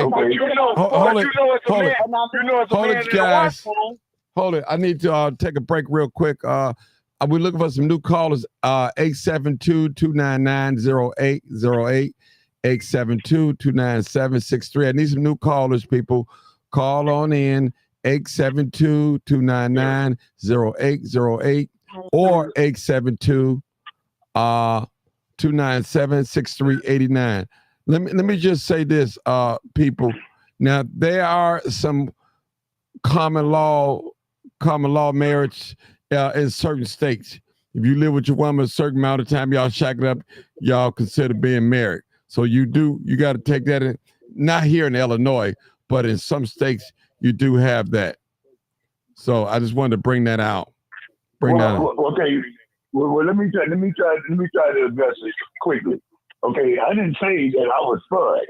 I'm saying that we know that these things be coming on slowly. First of all, these things start coming through. For years, all you had was the men and the women's washroom. Then all of a sudden, you start having a family waiting area. And people thought that was real nice. They said, oh, you can take your whole family in there at the mall and be in one room. See, so it kept on evolving and evolving. But it's strange how we on this phone don't think that this is a white-run agenda. This is not a black agenda. This is run strictly by white people. And what white people is telling black people, okay, the black people don't have to have this, but we not gonna let you take away our rights from having what we want. So what black people is doing, instead of just saying, well, we're gonna teach our children not to do it, they won't tell white people this, because white people is gonna run this thing by themselves. And they don't mind teaching their children Johnny can wear a dress. You can have the human. You people on the phone. You all must be having read the Human Rights Initiative at all out of Belgium. The Human Rights Initiative is a global initiative that promotes fairness for everybody. Read the Human Rights Initiative out of Belgium and see who signed it.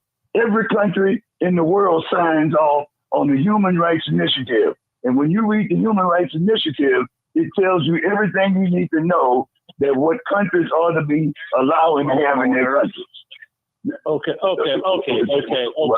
Well, read it, Todd. Read it, bro. Read it, though. Read it, bro.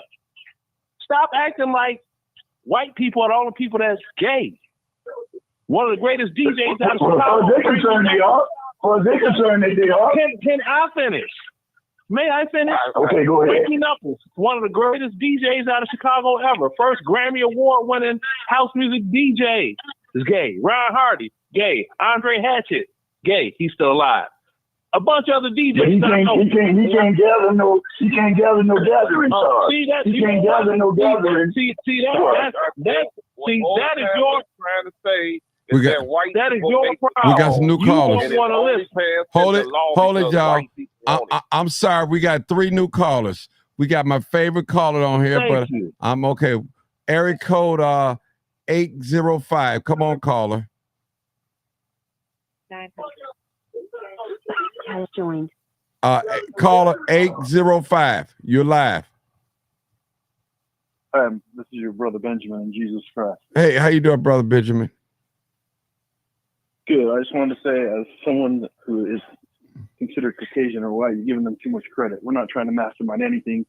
There's 8 blood types, and you're getting too focused on melanin. We need to focus on the wealthy people that are trying to hold us down and let these cheap labor come in and mess up a whole market for everybody. Thanks for having me. Okay, thank you. All right. All right, we got another caller, area code 313. Come on, caller. Hey, Martin, how you doing? Good. Go ahead, call. Hey, look, I want to ask you a question. When you get a chance, can you do a show on Project 2025? Oh, we could do that. I would definitely look forward to tuning in for the comments from your community. That's Project 20. I know. 2025. I haven't read it, but I am aware of it. I haven't read it, so let me just be honest. Okay. It's a 900-page document.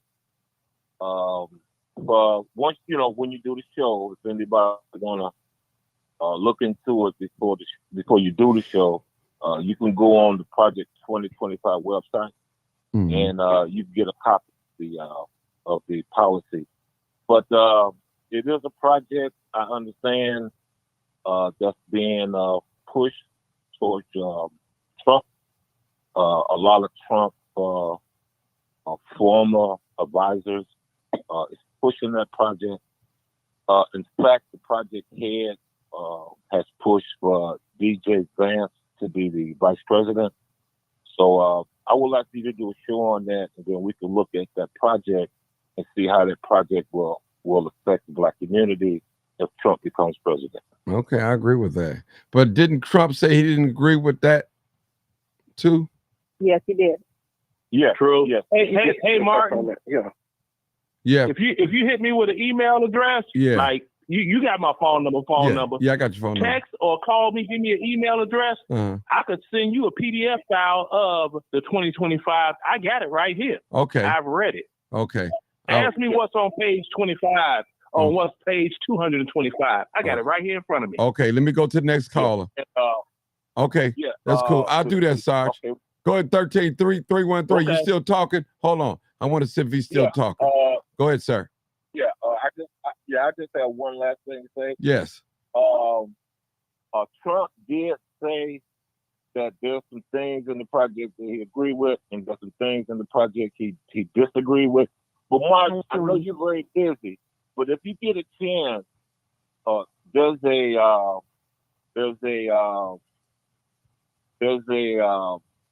story on YouTube where some journalists did an undercover investigation, and they talked with the person that was heading up the 2025 project, and he dropped some jewels. He dropped some jewels as to his relationship with Trump. He used to be Trump. He used to be counsel to Trump. His name is Russ. He used to work in the White House with Trump. So he dropped some jewels in saying that, okay, Trump is with this, but in public, he's saying he's not with this. There's a story on YouTube. It's a individual journalist investigation of Project 2020. If you look on YouTube, you'll see where they did that interview. Okay, wonderful. That's it? Okay, thanks. That's all I wanted, man. Okay. Hey, man, nice show, man. Thank you, man, sir. Nice I'm trying to keep it balanced, man. I'm trying to keep it balanced. All right, 900. All right, thank you. Thank you, no problem. 900. But Martin. Hold it. But Martin. You listen, I need the new callers. I'll come back to you now. Let me get 900. I got another call out there. I'll come back to you old time after the last call. Go ahead, 900. Hey, Martin. Hey.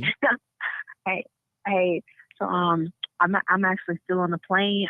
I just landed in Chicago. And but I just looked at my phone and I saw you were live, so I wanted to call in and just say hello. Okay. But the plane just landed, so we ain't even got off yet. Okay. So I don't even know what y'all been talking about, but yeah, maybe I can. Hopefully, if you're still alive in like 20 minutes, I can call back. I can talk again, but can't talk really right now. Okay. Well, appreciate you. I just want to say hey. Okay. Hope to see you tomorrow at the rally. Okay. All right. I'm gonna try. Okay, no problem. We got another caller, also 3625. Hey, caller, 3625. What's going on, Martin? How the panel doing this evening, man? Good. I just wanted to respond to something that the caller before the lady came on about the 2025 stuff, and then the guy that came on previous to him, he said we need more immigrants to come in for less work. So evidently, he owns a business or something like that pertaining to he wants cheaper labor, like it's slavery. No, I don't think he said he wanted it. He said that's what they're doing. Oh, that's what they're doing. Right.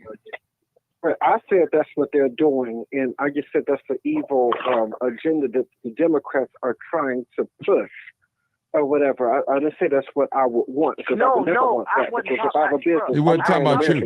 It was another guy, a Caucasian guy called in. He called, no, yeah. the other dude. I ain't talking about him. No, I'm talking about the other guy. Mm-hmm. Yo, go ahead, y'all. Go ahead, man. This is good discussion, and like I say, it makes it. I thought it wasn't that serious, to be honest with you, as far as this who I was gonna vote for. But I know who I'm gonna vote for now because of the incriminating things that comes with lies and deceit and stuff like that. Politicians is some of the rottenest people in the world, and we have division with ourselves to say, I like this party, and we getting riled up about nothing. Because they're gonna do what they want to do with the money. We pay taxes every time you go to the store. Every time you buy gas, you're gonna pay taxes. Yeah, you old school. You supposed to have something give back to you. I understand that. You live in America. That's what I think. The reason I'm gonna vote for Trump is because I'm an American. I got a Social Security number. I wasn't born in if I kill somebody, If I kill somebody, where am I go? Where am I go? I'm a black African American. Where am I go? Down south? I can't go to Venezuela. I can't go to Russia. I don't have any liberal to they country, dude. I can't go nowhere. They gonna hurry up and come get my black tail. So what I'm saying to you is this here, man. I think with what we have in our community and what I've saw in our community, it's the same old rigmarole. The same old stuff, dude. I know you old, and I know you. I got on the phone with my partner. He's older. He's like 80 young years man, old, and he's like stuck in his ways. Hold on 1 second. 872-299-0808. I'm gonna put it up on the screen. Go ahead, young man. Go ahead. Hope I ain't make you lose your thought. I'm looking for some new callers. That's all. Go ahead, sir. Go ahead, young man. No, only thing I was saying, everybody got a good, valid point. And like you said, Martin, you supposed to have blacks on the Democratic side. You supposed to have blacks on the Republican side. So my thing is this here. It's fair game. The best man wins. The best woman or man wins. But I'm not voting for the same stuff and I don't get anything out of it. They keep calling me, sending me texts, sending me emails. My mind is already made up. Mm-hmm. You see what I'm saying? So you can't force me to, you gotta, no, you cannot. I'm grown enough to make decisions on my own. You don't pay my bills. You don't do anything for me, old school. So my thing is this here. I work every day. I do everything I'm supposed to do. I think under God. I keep God ahead of my life. So this really is like, it's like a clown show. Because everybody got an opinion about it. And the government, you shouldn't live your life about politics. You should live your life about God. I live in the kingdom of God. So a politician shouldn't endure or what I say or they say should affect my life. It shouldn't. I live into, man, the Most High gonna serve me, man. If I'm doing well, if I'm doing bad, guess who I'm gonna keep serving? God. Y'all get it twisted. Y'all getting this stuff misconstrued with I like this. I just like that color. Oh, I just like that shoe. I just like that car. I just like, it's more to life than that. Y'all getting this stuff all batted up in a bundle, and then when you come out and see, you like, dog, I did all that fussing and fighting for absolutely nothing. Okay. Absolutely nothing. Okay, brother. We're gonna let Old Timer respond to that. Old Timer. Well, I mean, he's not addressing issues that really are pertinent to every day. When you go on the job, don't you know that the health benefits are being given to the same domestic partners? So if two people are living together and they're not married, that person is getting benefits because of the job, because you're putting down on there that you're living with this person. If you have a baby, that person can take off 8 weeks from the job and they can get paid, and that child is covered under that person's insurance. So I'm saying you got a plethora of laws out there that are given to the general public. Nobody is really coming against those things. So there is no stopping point when it comes down to the LGBTQ and so forth. Just like there is no stopping laws against people drinking. Now hold on a second. But there's laws against. No, wait a minute. I'm trying to tell you that okay, I worked at a laboratory, and the laboratory will give you to be able to give off that new family leave act. You don't have to be married to a person.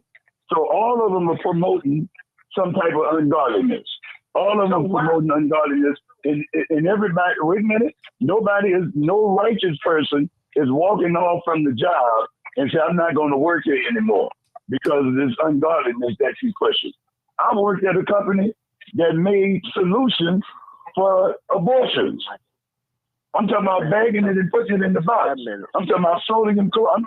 I'm talking about sodium chloride that they use in abortion. You think I walked away from the job and didn't work there anymore? And I knew that's what they was doing. And you're not gonna walk away from it.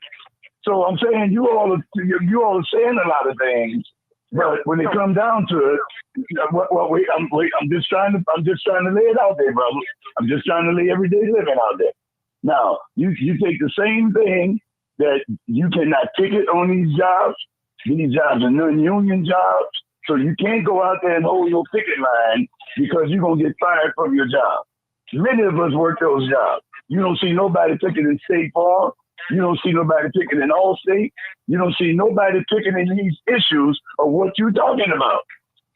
So I don't know what you all trying to say. Now, when you start ticketing these issues, wait, I'm just trying to make it clear so I can be quiet. When you start ticketing these issues, then I'm going to agree with you. But you're not going to have no picket line in front of no laboratory at 8:00 saying we're going to shut this place down because they supporting abortion. You're not going to do it. And yet at the same time, you collecting a big old paycheck from that. So those are the real facts, brother. So you talk is cheap. But when you're working for a place, can I respond to it? Because you've been talking like 7 Okay, well, go ahead. Okay, go ahead. Go ahead. I'm sorry. Go ahead. First of all, I am the job. Well, you got to respond to what I said too now. Hold on, brother. Don't know. I'm gonna start off from what you said. I don't have to go to work. I never had to go to work. I'm my own job. I own my own business, sir. So, second of all, why you think they making laws for the gays to be married, legally married? For that same reason that you just told me about. That you trying to. And I said those are white run. I said those are white run issues. Those are the issues. See, that's the people who are Democratic do. They talk over people. Okay, all right. I don't want to argue with you. I don't want to make a debate with you. None of that. I'm just going off what you said and what you told me, right? So what I'm saying to you is this here. Make it make sense. It don't make sense. How the heck two women supposed to be married and still have the same luxury of having a heterosexual relationship and being married, and they get the same funding? It don't make sense. And what I'm asking you, brother, show me what black politicians then back what you said. This point. Not fair, man. Let me say. Okay, all right, man. Okay. Let me look. You've been saying, all right, okay, you won't let him speak. Okay, all right. You keep on doing the same thing. You keep on apologizing. I'm going on mute, man, because every time somebody have a point to where somebody have something to say that make it lucrative to the situation, and this conversation should have been about black community and black. They basically turning the DNC turning their backs on the black community. Now you going on to some marriage and you having a baby mama and you all over the place. So guess what I'll do? I'll remove myself from this situation, Martin. I'll go back on and watch you live, bro. Okay. This guy here, man, he has everything to say, but no solution to nothing. No solution to nothing. I just asked you, brother. I just asked you what black politician is starting those issues. You amazed your way already. You married 50 some years. You got grandkids. You got house. You got a lot of people don't have what you have, man. They just want a piece of the pie, man. You missing the point. You sitting around here arguing with somebody that ain't got what you got. Okay. Hold it right. You trying to make it about yourself and about the narrative of how you want to look at. Oh, well, if he should have did the right thing. If I wouldn't have grabbed the cocaine, I wouldn't have went to 26 in California, didn't I? Or I would have grabbed the cocaine and went straight to the top and didn't have to go to jail. You don't know nothing about that, man. I don't think you walk around with once I think you made it through life, you walk around with blinders on it. Everybody else don't matter to you. That's not fair to everybody else. Okay, we got a new caller. You're talking about fairness, right? We got a new caller. 8812. Come on, caller. Yes. Do me I think hold it, ma'am. Ma'am, do me a favor. Turn down your Facebook or your YouTube. Which one? Turn it all the way down, because there's an echo coming from you. All the way low, so I can't hear it. Okay, that's much better. Come on, talk to me. Yes, I think for me, I graduated from Howard University back in 2011, and I'm also an Alpha chapter, AKA. So technically, Kamala is my pro-fight. So I'm very honored, very blessed that I've had those experiences and that I've had the opportunity to get to know her. But I think for me, what's disappointing is I just want to see more of what her policy is. I want to see more of what her policy is, because the property taxes in our community are raising. I'm a young mother. My husband and I, we just bought our first home, and we have a young son. He's 4 years old, and all we want to do is try to make a better living for our child. We want generational wealth. We have a lot of dreams and goals, just like any other person in America. And so to see that every time we reach the standard, that it keeps raising, what more do we have to do? What else do we have to prove? We deserve equal opportunities. We deserve to be treated fairly. We deserve to have the same opportunities just like everybody else. And if they want to allow people to come to this country, by keeping the border open, okay. But the thing is that it shouldn't impact our community. And I think now that it's impacting our community, we're taking it personal. So that's my profile, my soror. But at the end of the day, I still need to know, what are you going to do for Black people? Just because you're an AKA and you went to Howard like me, what are you going to do for Black people? We have to hold each other accountable. At the same time, yes, I love you, but that's another thing about our community. We have to be able to say, hey, sister, I love you, but I got to hold you accountable. Because at the end of the day, this is our children's lives that are at stake. And it's that critical.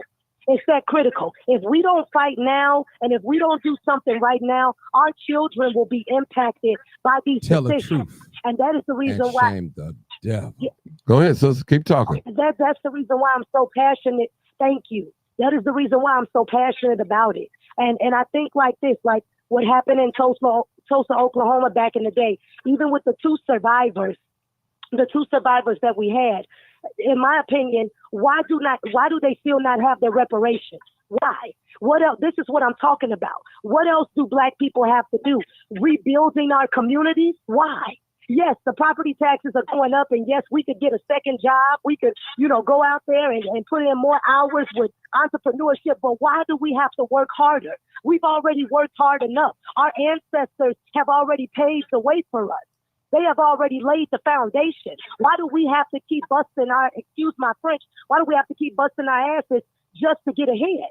When the standard is already there, we have surpassed it. We have excelled it. And then you mean to tell me you also want to put people in positions like now rappers are coming out. Rappers like Cardi B and Rich Homie Quan, all these rappers are coming out now saying that they've been pushing a hidden agenda, that now they're admitting that they've been spewing negativity to our community.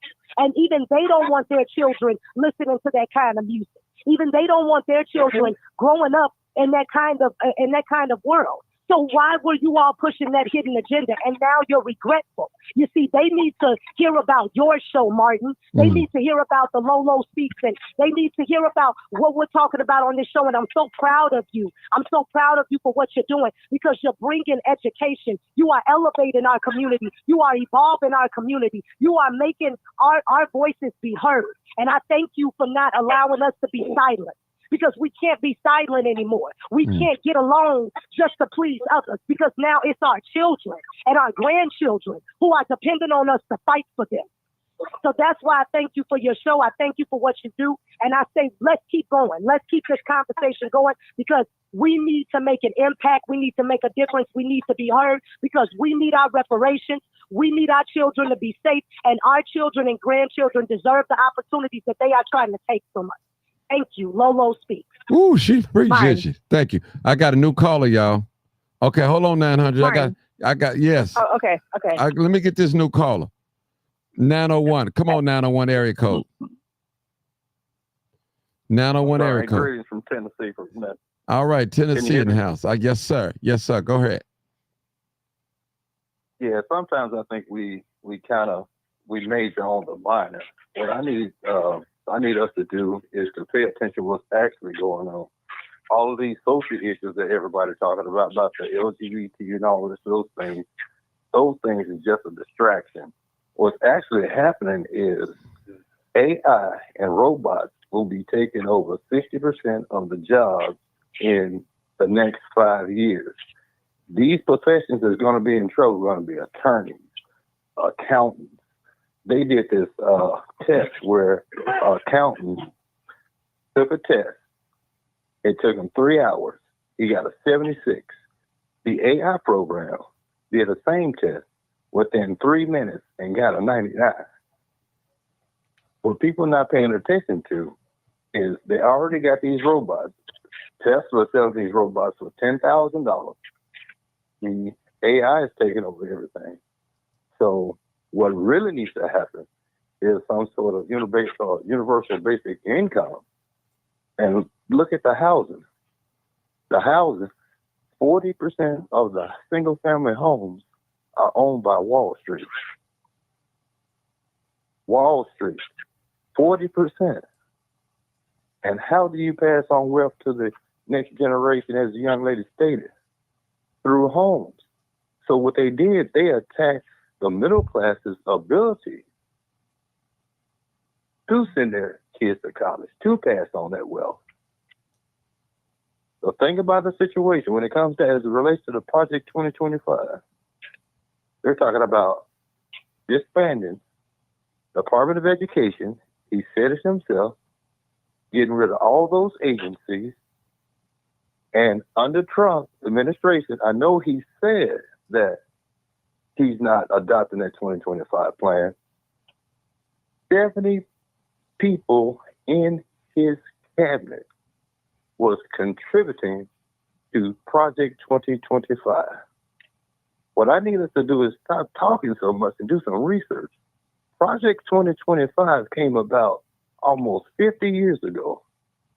They was behind Ronald Reagan and his plan. And not only that, the Heritage Foundation also got all three of those Supreme Court justices put in there. You cannot be a Supreme Court justice on the Republican side without the endorsement of Project 2025, which is the Heritage Foundation. J.D. Vance wrote the foreword to the Project 2025. And not only that, I need y'all to think about this. This is the white Anglo-Saxon Protestant. This is his last. You want to take the picture, right? I'll put it on mute. Is somebody ordering food? That's 900. Go ahead. Yeah, Go ahead, sir. Go ahead. I thought I heard. Oh, okay. It kind of threw me off. Yeah, but the Supreme Court justices, like I stated, all of those. I know what I was about to say. Do you realize that the Supreme Court justices under the new administration will be able to pick, and they're predicting the next 3 Supreme Court justices? And if you notice what Trump did last time, he picked them at 40 years old. So if he get in And if they get in, we're going to pick another one that's 40 years old. As I stated, this is his last ditch effort. And I think about the situation, brother. I'm not a simp or nothing like that, but sometimes we got to think about keep our eyes on the prize. Sometimes we do. I've got to get a shout out to my sisters and everything like that, because actually they have been holding down democracy. They've been on the front line. And it appears to me that somehow we got to put aside our pride and everything like that, man, and stand by and stand with and step up. Thing about the situation is, if you got 20% of the black males that's voting, that's going to vote for Trump, they're not going to take black males seriously. They're not, because you're not voting for them. We really need to think about these things. And actually, to be true for you, if you think about a psyop and all the rest of that, it's kind of cold-blooded if you think about it, what they're actually doing. It breaks my heart to hear some of my brothers and sisters talk like this and don't even understand the repercussions of the things that they're actually saying. Y'all actually a psyop when you talk about traffic MAGA. MAGA is make America great again. Make America great again. When was America ever great for black people? That's true. Sir, let me ask you a quick question real quick. We got another caller, but I want to ask you a question. We're in 2024, and as black people, we're concerned about the immigration right now because we see the handwriting on the wall. We know a race war is about to come between us and them, the Venezuelans and these immigrants. We know it's coming because we know once they think they got the numbers, they're going to pull it. So that's the concern that we have right now. A lot of us, we understand the situation. Former President Donald Trump is racist. We know that. We know that. I speak with people all the time.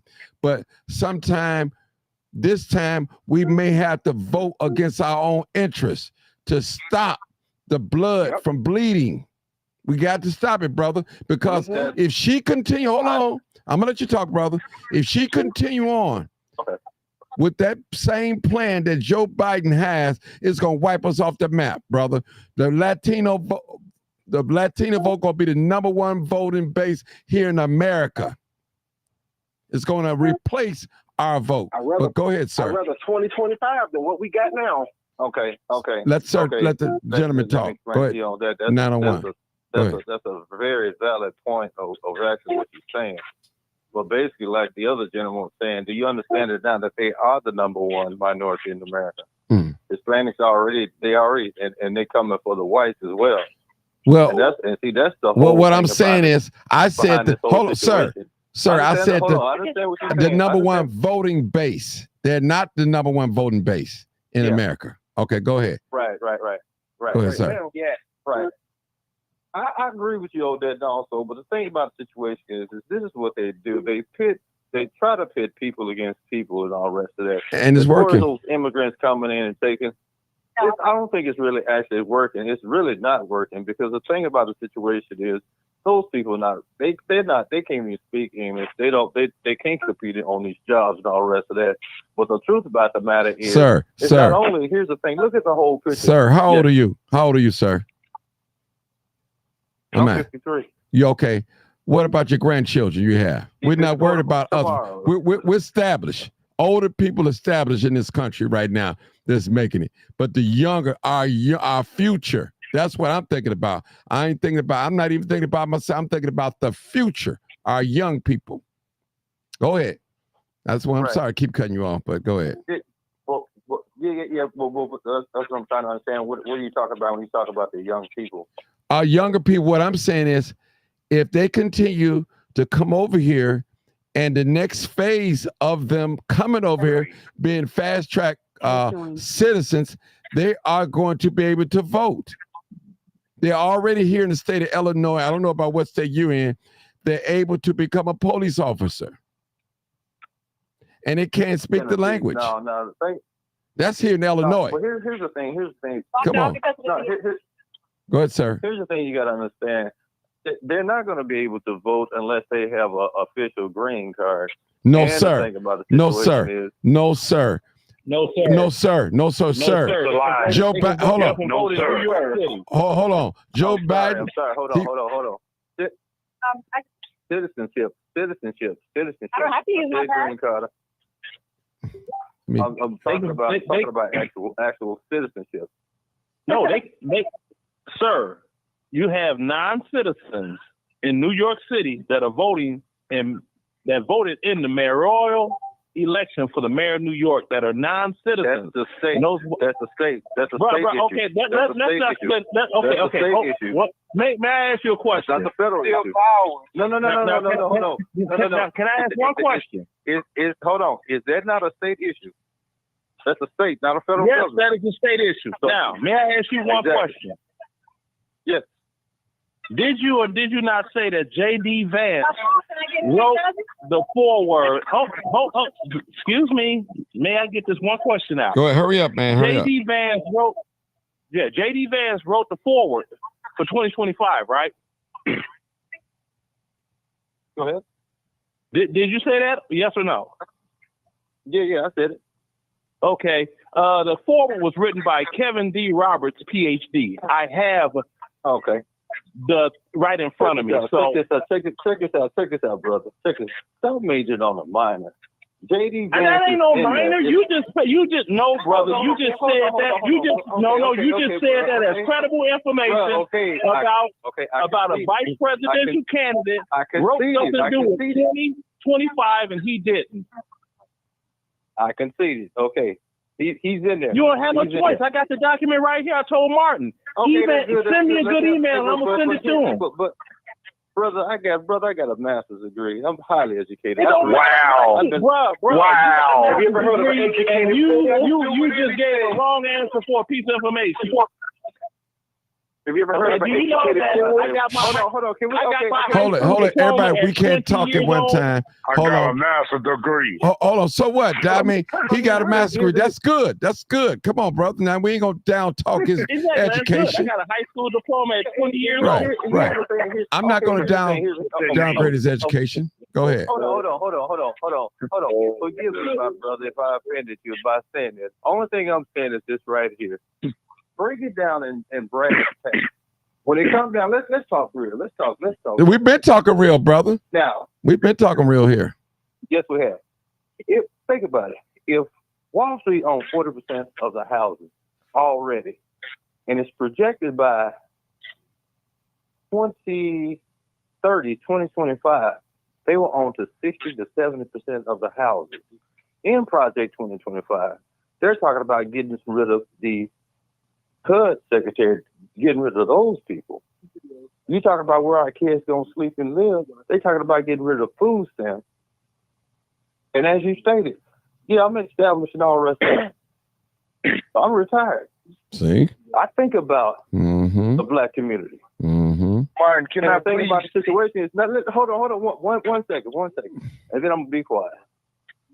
If the Republicans get in there and they're gonna take away Medicare, Medicaid, and all the rest of those things, and AI taking over and all the rest of these computers taking over, which party do you think will be there to assist those who have not? And the 50 million people that's gonna lose their job. Even people like me. Okay. Because the thing about it is they said the middleman, I said people like me.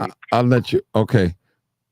Okay, let them finish up. In Bill, I got another call. I don't want to. They called. I want to keep them on two hold, but I'll let you say something, Bill. But I got to show this video too as well. Go ahead, 901. I'm gonna give you another minute. Another minute to finish it up. 901. Go ahead. Okay.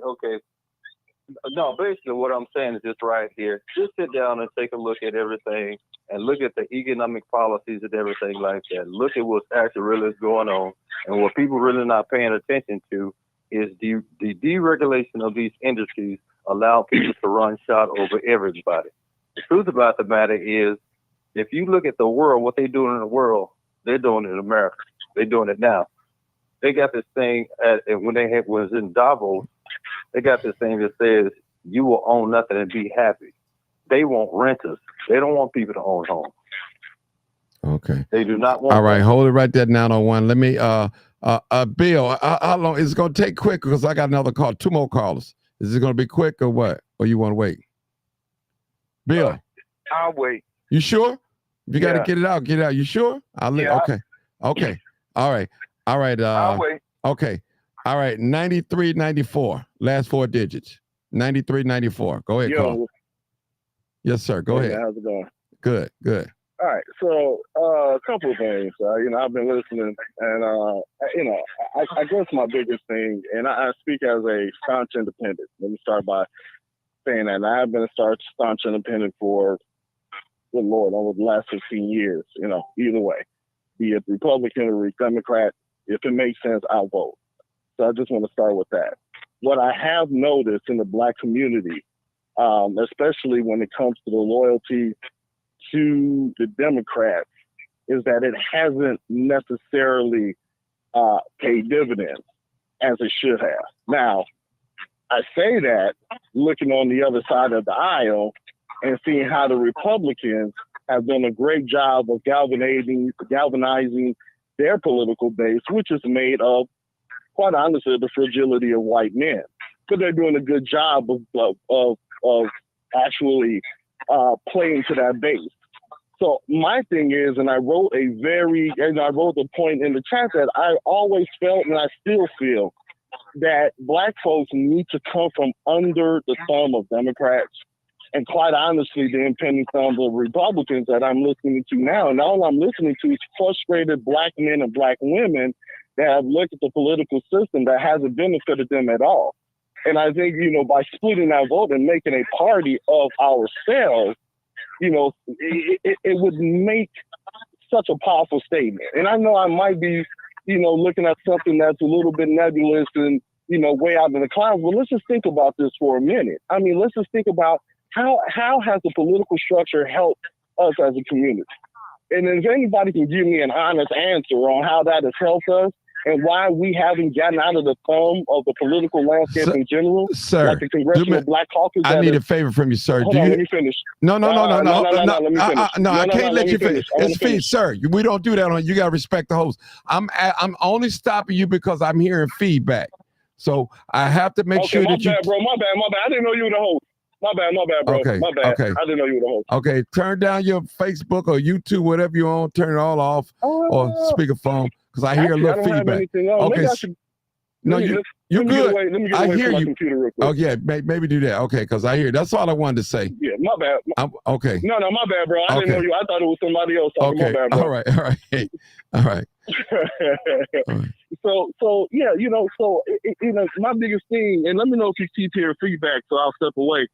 But my biggest thing has been it hasn't worked for us. Now, I see the fears on both sides. I see the fears of Black Americans that are looking at what we saw. I mean, I don't understand how you can look at what happened, under the Trump presidency and not be afraid, because what you saw was, like I said, the fragility of white men that came out and said, hey, we are looking at ourselves become less and less of the majority, and we don't want that to happen. And here's a man that basically plays into what is our fears and makes us feel like we're still important. And then we look at the Democrats that have traditionally come into the African American communities, come to our churches, come to all these places, give us all these promises, and absolutely have done nothing. We still have dilapidated neighborhoods under Democratic governors, under Democratic mayors, and it doesn't make sense. So why haven't we, as a people, say, you know what, enough is enough? We are in this country, sure. We are in this political system, sure. But why haven't we galvanized our own power and say, you know what, we're not going to go under either one of y'all. We are a party of our own people, and if you want to pass anything, you have to get through us first. That has been my question, and quite honestly, I feel the solution for us to get some power in this country is to get from under this two-party system and form a party that is in the interest of the African American people. That is really my biggest thing. So I don't think that anything is ever going to change. We can scream, we can interrupt each other, we can do all of that. We can do all of that. But at the end of the day, if Trump becomes president in the next 4 years, and the next 4 years, we will continue to have these type of discussions without a lot of push out of the current situation that we're in as people. That is my biggest thought. So I don't really see any solutions outside of that. Okay, you done? If I could respond to what he's saying. Oh, okay. I wanted Bill to say something. Bill, come on, Bill, real quick. Then I got to play the video. Because I got to go to the next caller. Yeah, Martin. Go ahead, Bill. Can you hear me? Yeah, because I got another caller. Yeah, come on, Bill, real quick. I got another caller. Go ahead. Go ahead, because I'm okay. going to be a couple minutes. Man. Okay, $67.99. Come on, caller. Then I'm playing the video. Did you all see the video, I think, a month ago, when it was about 5 illegal immigrants on the CCAL train attacked senior citizen, black lady? I heard about it. Nope. Okay. I seen the video, and I'm going to try to get the video for you again, Send it Martin. to me. Okay, send it to me. Now, if Trump was the president, I think we wouldn't have that problem. He said he's going to get rid of them, so I'd rather vote for him. So what? He's white. Than a person that's pretending to be black, which is Kamala Harris, and she is not. I'd rather get F by the white man than a phony black female that is a Democrat. That is Democrat. Wow. You heard it here, folks. This is. You heard it here. She's not going to do nothing. She's going to follow everything. Okay. Well, which is going to make it worse. Mark, can you hear me? Yeah, I hear you. I got somebody talking. Okay. Okay. Okay. All right. Let me play this video, sir. I'll let you come back $67.99 to talk. Hold on. Reparations for black people. All right. Well, listen. Again, we had over 200 years of slavery. We had Jim Crow for almost a century. We had legalized discrimination and segregation, and now we have segregation and discrimination that is not legal but still exists and is a barrier to progress. We have disparities around housing. We have disparities around education. We have disparities around income. And we have to recognize that everybody did not start out on an equal footing in this country.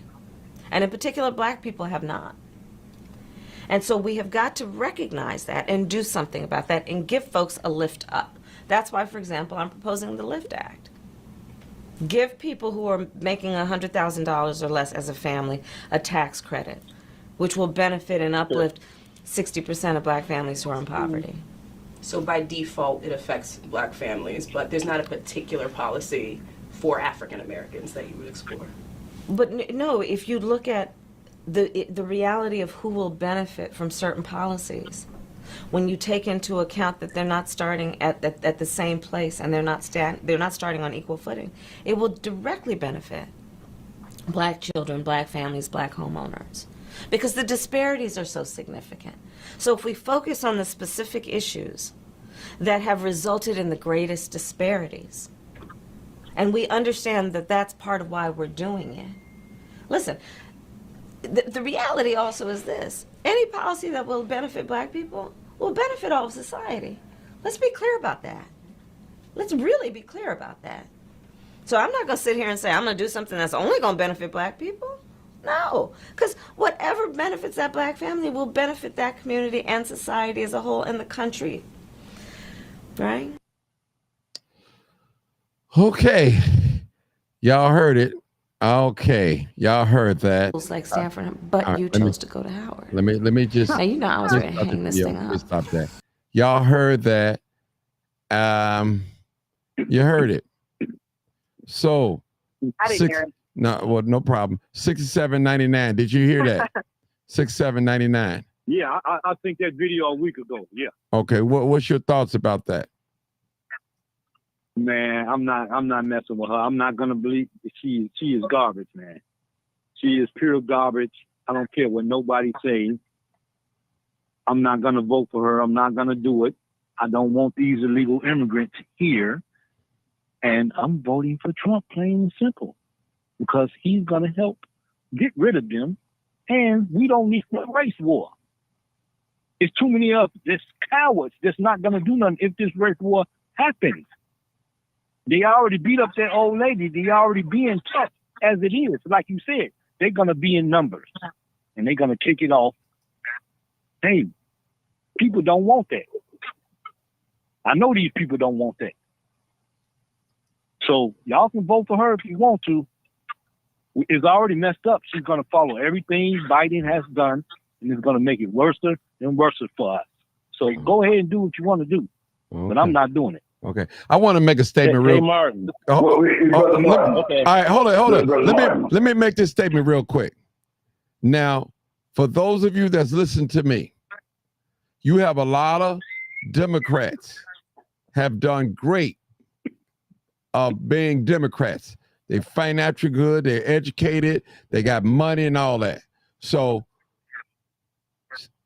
the Democrats, if they lose, you might be scaring other Democrats that have been prosperous under the Democratic machine here in Chicago and all over the world or the United States. So what I'm saying is, to some Democrats that have been successful being a Democrat, made money, traveled the world, got prestige, accolades, all those things. They're not trying to lose that power that they have. Now, I'm looking at it from a group standpoint. Now, you have some that are winning right now, such as Old Timer, 901, a lot of, they winning. I'm not mad at them. They winning, they established. But what about the group, the rest of us? It's only a small percentage of us that's winning. And the majority of us are losing because some of these failed policies. Wow. Can I interject one? Yes, sir. Go ahead. Then I got to go to the next caller. Go ahead. All right, think about it, brother. You're very intelligent. I love your channel. I just stumbled across it today. But do you realize that Black people, if our economic base, we would be ranked number 4 in the world with the trillions and trillions of dollars that we actually have? What the young man was saying earlier about us forming our own party, I understand that. But why reinvent the wheel? When Black men, we can come together, put our resources in, take over one of the parties and advocate that way. Because I can say, can I respond to that? Yes, sir. Go ahead. Because I mean, take over one party. Exactly. We're looking at an establishment, quite honestly, a white establishment. I mean, if we went back to the Civil War when they were the Whigs, we're talking about an establishment that has been predominantly white since the Civil War. In this green earth, I don't see anywhere where we would be able to take over a party, even with the resources that we quote unquote have. That's my problem now. You have the Congressional Black Caucus. Now, the Congressional Black Caucus has been around forever. What exactly have they done? What exactly has the Congressional Black Caucus done that has actually benefited the Black people? Wielding that much quote unquote power, what have they done? Zilch. So my point is that, you know, I don't care for Democrats. I don't care for Republicans. I hate them both because I can tell you definitively they have not benefited Black folks. But hey, this is the political landscape. This is where we are. We're not a communist country, so we're not a one-party system. So this is what we have. But there is the avenue for us to come from under their thumb. And I'm trying. Even when you brought up the amount of financial fiduciary powers that the Black community has, if we have that much power financially, why haven't we brought that over politically? And we brought that politically to the benefit of Democrats and to a very small benefit of Republicans. So it doesn't make sense that we haven't said and come together and say, hey, we need to get some. I can guarantee if there was a third party full of black people that came about, I can guarantee that the Republicans and Democrats will cattle at our feet because they would need our votes in mass. They would need us to get things done. brother, it's the black woman runs the Democratic Party. They told Joe Biden if he didn't get her as his vice president that they wasn't gonna vote for her. They were trying to Joe Biden was very loud here. Go ahead, brother. This is what I'm saying. And also, the under Kamala Harris, the black women said if you don't put Kamala Harris in there, we're not voting. The black woman runs the Democratic Party. That's who run that party. They run that black woman. Okay. Well, now, just to enlighten you all on where Kamala Harris just lied to everyone's face. Okay, hold it, Sarge. Hold it, Sarge. I still got people call. Let me just say this. Let me just say this real quick. Now, this is just a thought, people. Now, this is an option. Now, during Jim Crow, we made money. We had business. We had our own everything. We lived in racial tension. Now that we're not living in racial tension as much, we're broke. We're broke. We're not self-sufficient or anything. So it's something to think about. Either we're gonna be broke. No, you are. So hold on. Either we're gonna be broke, live in peace with the others, or we're gonna live in racial tension and have all the things that we need and be self-sufficient. We can't have it both ways. We gotta make up in my mind how we're gonna do this thing. That's the only way it seemed like it's gonna. That's the only way we're gonna be able to have something. Black people, we knew we couldn't go over here. So what we did, we made our own. We had all types of businesses. Listen, right now, some of our young people don't believe that black people can have business of their own. And some of them old folks too. We listen, if you read history, if you study, just go back to the Jim Crow era. We had everything. We had our own shows, our theaters, our cab company, bus companies, everything, our own lounges, everything. We didn't mess with them and they didn't mess with us. Now we went to go work for them, but we knew to get out of town, get out of their area around a certain sundown. We knew that. We knew that much. We knew where we stood. So what I'm saying is, people, let's just look at that too as well. Now, if we want to get along with everybody, all the races, and be broke and fighting and killing each other, or we can separate, and have our own hospitals, have our own everything. Because right now, we are powerless.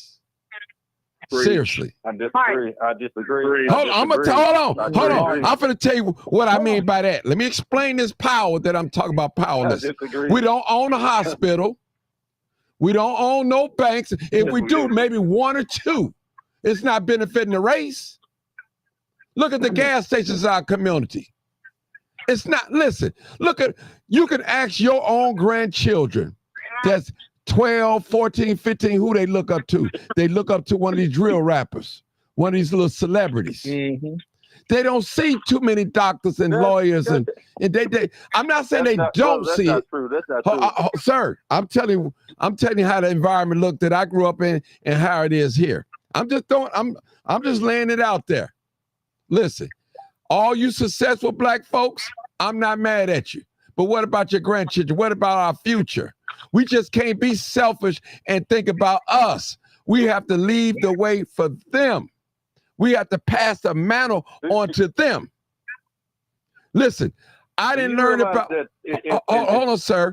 I didn't learn about Black history until I became an adult. Seriously.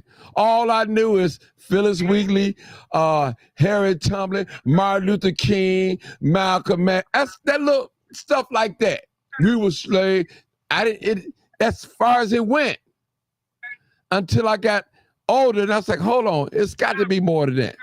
They never taught us about political science, the stock market. They never taught us about how great we were before we came to this country, before they brought us to this country. See, people, you got to realize, listen, we got to realize, people, we don't own no planes. We don't control the military. We don't control the police. We don't control the health care. We don't control the food. We don't control the politics. We don't control, I think I said military, the education. We don't control it. Here we are. We studied for 4 years to get a bachelor's degree, and it take them every bit of 10 minutes to make a degree and hand it to us. Say, here, stay out of trouble. They tell us what to do and what we can do. Our marriage is not recognized unless it goes through them. Our divorce is not recognized unless it goes through them. Well, who you talking about? I'm talking about the white dominant society. Real talk, people. We still yet learning who we are. We speaking a foreign language. And some of us comfortable with it. I'm comfortable with it. But it's more than English. It's more. So we got a lot. They got a 400-year head start on us anyway. So, but we learning. Martin. And look how many advances we actually have. Yes. So the advances that we actually have as a people is astronomical. Yes, yes, it is. But we're right not here, benefiting this off war of it, that they sir. talking about- Sir, we're not Yeah, benefiting. we are. Sir, come on now, sir. Sir, who faces on the money? Sir, I don't understand it. I'm just asking you, who faces on the money, the money that we spend, the currency? The white man. Okay, all right. The white man. Okay, let me ask you a question before we go to the next person. Name me one thing in this country that black people own and control in this country. Nothing. So where's that? Hold on. Now stop right Never there. mind. Stop right there. Name me one thing when they brought our people from Africa to here, and when they landed on these shores, some of us here already, what did they own and control? Nothing. We in the same situation. No, I don't stand it. No, you don't. I know you don't want to hear this. You don't listen. You don't want to hear this. I know you don't want to hear it. But you know what? You said the white man's face is on the money, but who money is it? It's the small heads money. Right. It ain't white men don't own nothing in the United States. Nothing. Sir. Do you know that China own the railroads, Anheuser-Busch, and half the companies? Listen. White men don't own anything. I tell you what, sir. Let me explain something to you. Japan can own the Empire State Building. Guess what? They can't knock it down and take it over there and take it to their country. It's all a game, buddy. America's a corporation. We know you could buy into it, but guess what? You're not going to be able to move it. They still got to play by their rules. They still, no matter what. You said something brilliant. They're not going to be able to tear that building down or that railroad that they own and take it over to their country. They ain't going to be able to do it. No, what you said about the corporation, you need to say that and preach that right there, because a lot of people don't understand. This is not no democracy. This is a corporation. America is a corporation. It is definitely a corporation. You could buy into it. It's all about that money, man. That's what it is. It's all about that money. And the thing about the situation is, power is never given. It's always taken. You say, what do we own? We own our own economics. We own our own minds. Our minds. Black people have been the consciousness of America. Black people throughout history, if you check it, we have been the consciousness of America. We the one who kept this thing Of together. course, but we're not benefiting from it, sir. That's what I'm saying is, you look at the music, but we're not getting paid rightfully. Look at the athletes. They doing all the work and not getting paid. But let me go to the next call. I got to go to the next call. I got 3 other calls. Come on, 900. One more quick thing. No, sir. I can't. No, I got to go to the next calls. They've been holding. It's not fair. It's not fair to them. Come on, 900. Okay. It's not fair. Go ahead, 900. Okay, well, first of all, I just need to say it's over. Okay, just wrap it up, put a bow on it, and call it a day. It's over with. So, I mean, what are you talking about? I don't know, because it's over for the community. It's over for the community. What community are you talking about? I'm on a public space, so I can't, No, if you're going to speak it, you got to speak it. No, I don't know what you're talking about. You say what you say is over. What are you saying? BLK, for the BLK community. BLK. Just what does say that it. stand for? Everybody knows, right? Okay. Right. Well, everybody know what that stands for. Well, tell me, how is it over for the Black community? Because overall, we are not serious as a people. The DNC is not.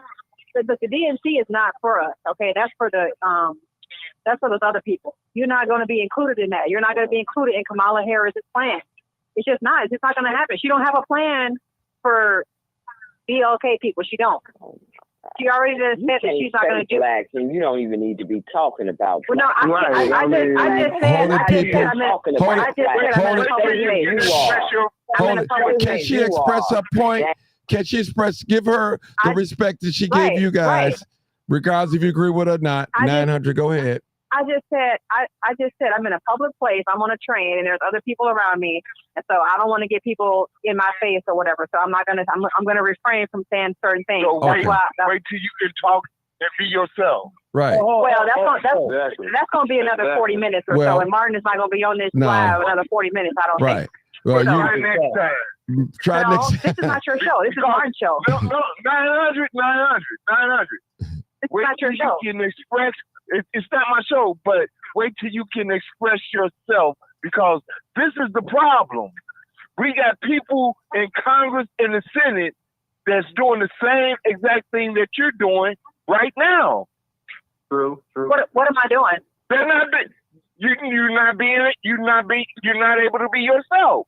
You got to sell out BLK. First of all, how many times have I got on this show and I've expressed my opinion openly? I just said this particular situation. That's fine.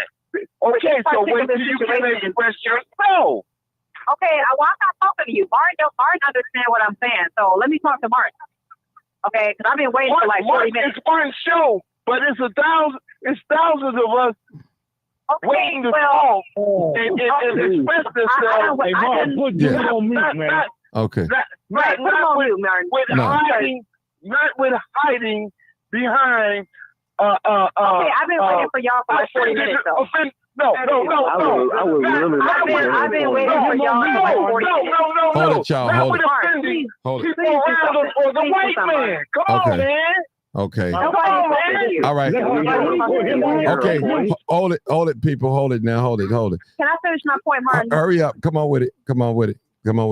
Okay. I'm not gonna be too much long. I'm gonna hang up in a few because but I'm just saying, I just been listening and I saw the title of the show and I just don't think it applies to the community, because it's apparent that it doesn't. Kamala, they haven't talked about anything so far to DNC about what they're going to do for the community. So it's not going to happen. But whatever. What do you want? What do you want them to do? I don't want them to do anything. What do you want them to do? Oh my God! But here's the thing.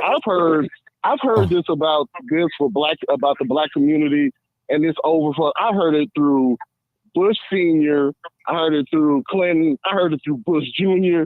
Here's the thing: Black community is massively resilient. Even with all the BS that happens politically, we're still here. I mean, we're still here. I mean, we've heard this over and over again, and so we're still here. But Martin, to your point, you brought up a couple of points that kind of reinforces what I've been saying about when you talk about Black people and the power, the Harlem Renaissance, Black Tulsa, I mean, we have shown over and over again that we don't need them peoples in order for us to be self-sufficient. And when you said that when we separated ourselves, that is such a massively huge point that I don't think people are taken to. I mean, because it's true. Anytime that's happened, we find a way to build. I mean, I think that one of the reasons the government was looking like, man, they're doing well without us. That can't happen. You know what I'm saying? You understand what I'm saying? So, I mean, even if you look in Africa, South Africa was under the apartheid regime for years until Nelson Mandela won, the presidency, and ever since then, it's been a Black-run country. Same with Ghana, but they found out a way to make it where it benefited, even though they have their issues, they found out a way to benefit their people. That's kind of where I'm at with this is why are we doing it? Why are we doing that? I mean, forget about Kamala. Forget about Trump. Why the hell aren't we just saying, you know what, guess what? We're doing this on our own. If you want to get anything passed, you have to go through us in order for that to happen. That's the beauty of splitting the vote. Democrats, Republicans will have to come to this black coalition and say, hey, we need them more than ever to make things happen. Then and only then is where we will see some power flow through the black community. Till then, we just talking and wasting spit. Okay, Mark, I'm gonna get off. Okay, thank you. Let me say this too. All right. Okay, you 1975. You're next. Let me say this. Just take, for those of you that's familiar with Chinatown. We'll just take Chinatown here in the city of Chicago. You really don't see the Asian community asking for anything. They got their dollar. Exactly. Now think about it. But look at their community. Exactly. You don't see vacant lots. You don't see drive-by shootings. I'm seriously, people. I'm not trying to compare us to nobody. I think we break and brilliant, but I'm just speaking truth, people. Now, they get what they want. They have their own banks. They have their own schools and everything. Their own restaurants. They got their signs in their own language. Man, they doing it, people. They're doing it. And we have people in office that look like us, that's supposed to represent the interests of us. And they're not doing it. And they're not. They're not, people. Let's face it. It's all. But when you, but Martin, when you first asked me about that, I told you that people have to do it on their own. So, people want to disagree, but that sounds like what you're saying. I'm saying the same thing that you're saying. Mm-hmm. No, group economics, man. You can't do it on your own. What I'm saying group is, economics is the way. Like old timer. Okay. We deserve a right to get something from the government because we're putting it into the government. We paying our tax money. Agreed. So we cannot give to this government and don't receive anything back. No, that's not going to happen. Here's the Venezuelans. They have not put no blood. They never fought in the war. None of those things. But they're getting all these little benefits. Free. Where do you think that money come from? That's our money. We're financing our own oppression. That's our money. The taxpayers. Do you know that the majority of a lot of those immigrants are going back to their countries? Did y'all know that? Nope. Okay. They ain't going fast enough. Martin, did you know the Venezuelans every month in doggone stipend, financial, whatever you want to call it? Do you know that those Venezuelans, etc., they are getting more money than disabled veterans that fought for this country? Yep. That's not true. They're getting far more money than us. Martin, you still got more callers. Yeah, but hold on. Let me let Bill go. I got 2 callers. I got 3 callers, actually. Go ahead, Bill. Go ahead, because I got 3 callers, man. I got 3 callers. Go ahead. Okay. Number one, what our people are not recognizing and first and foremost, this whole system was based on racism. That's Still number is. one. Number two, the economy that has been built from slavery trickles down to now. All of the economy, all of the dollars, all of these corporations and businesses that came after slavery benefited from slavery. We started voting Democrat, and I'm going to bring us up to speed right now. Right now, with your show, is bringing to the head a lot of things. And it's something you said, Martin, about we can't blame nothing on anybody because Chicago has been Democratic for decades. For decades. And we see what the Democrats think of us. Forget the policies. You have to make a stand now as a black man, as a black woman. Forget Kamala, all of the, they put in their party, they're gonna put whoever is in front to make it appeal to black people. We seeing it now, so they need our vote.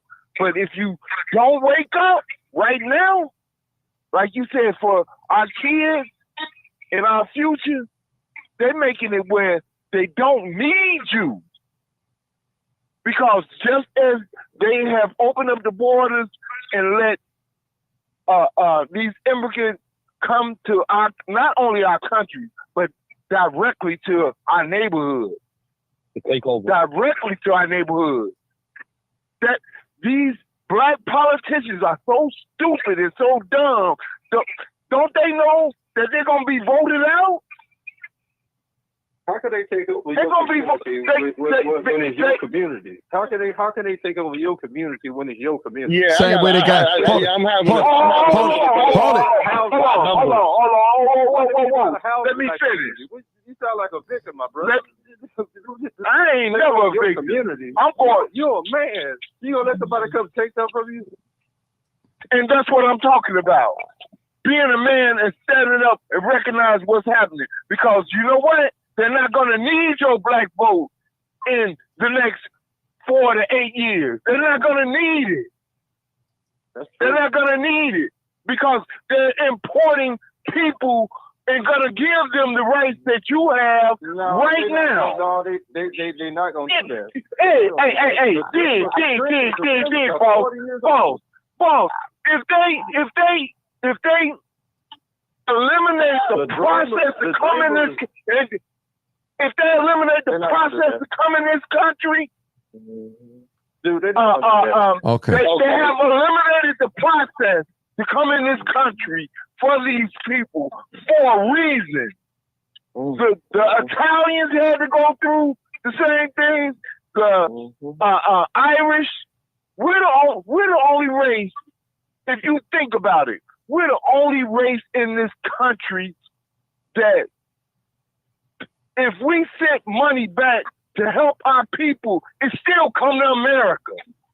Every other race that's in this country, if they reach back for their cousin, their friend, whatever, goes to another country, then it comes back here. We're the only race that sent money back down south.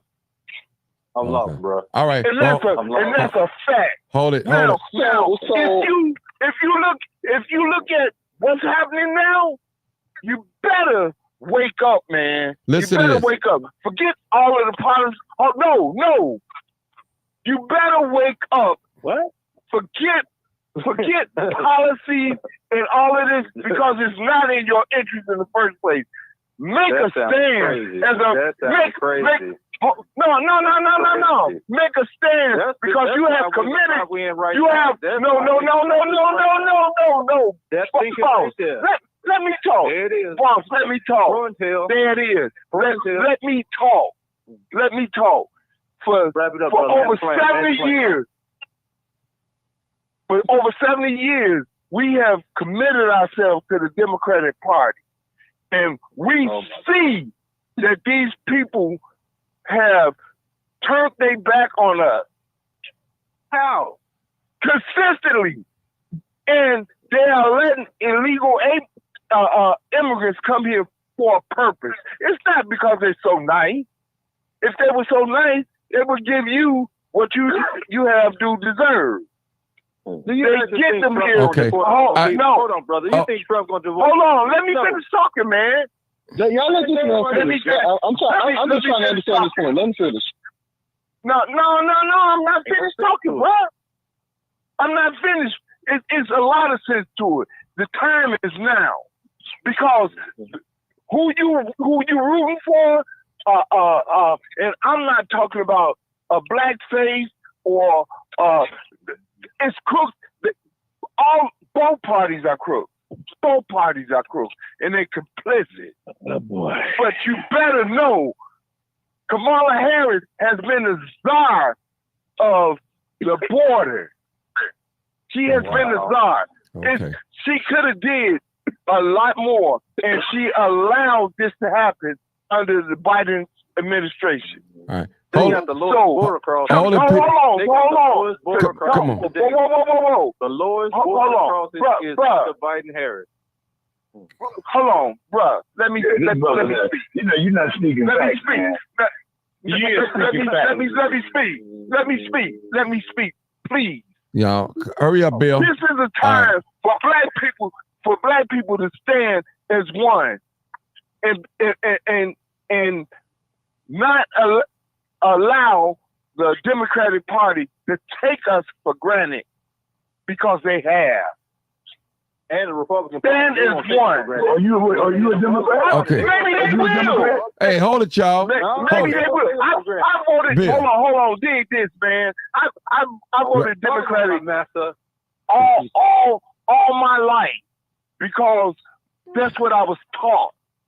But we don't have any tangible thoughts. All right. Let me play a clip.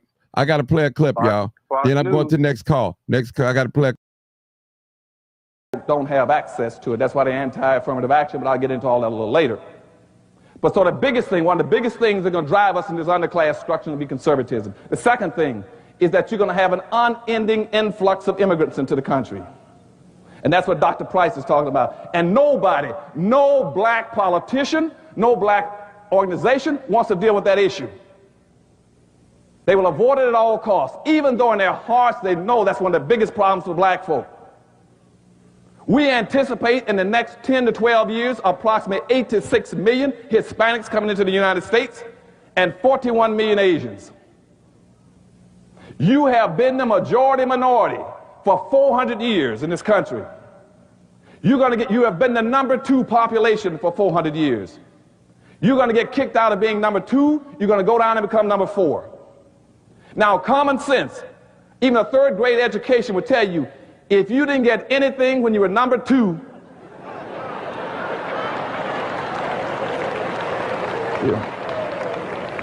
you all jumped ahead of me, but anyway, you can guess what you're going to get when you become number 4.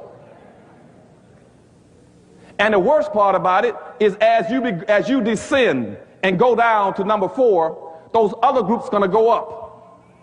And as they go past you, you're going to have major racial clashes in this country. You're going to have fights all over this country between blacks and Hispanics, blacks and Asians, blacks and poor whites. And black folk cannot fight all these groups. All right. Let me go to the next caller real quick. I just want to throw that out there, people. I just want to throw that out there to you guys. All right. I just thought Actually, I remember. Okay. That was that wasn't the 2013. Hold on, people. Let me. You said what? Old timer. Let me take this another call. That wasn't the true statement. I know, because you don't you don't see nothing wrong with that. I know you don't. See, most of them Democrats. Right. No, I'm saying that blacks still being voted. Hold it, y'all. Let me go to the next caller. I need to go to the next caller. Who I had? Who was next on the? You didn't let. Did I call you in 1975? I did you. Did I do you? No, I'm here. Okay. 1975. I'm here. Okay. I talked to you. Yeah. I talked to you already, right? Yeah. Yes, I did. I talked to you earlier. Yeah. Okay. Back in. Yeah, but let me get the new caller real quick. The ones I haven't heard from. Then I'll come back to you. Area code 424. Sorry. Thank you for holding, caller. Area code 424. Hey, Martin. Hey, how are you? Hey, Martin. All right. I think the first thing we need to do as black people is get it through our thick heads that we are Americans. We need to get that through our thick heads. We are Americans. That, how we got here, why we here, this is our fate. We are Americans, and we need to deal with this now as Americans. Preach.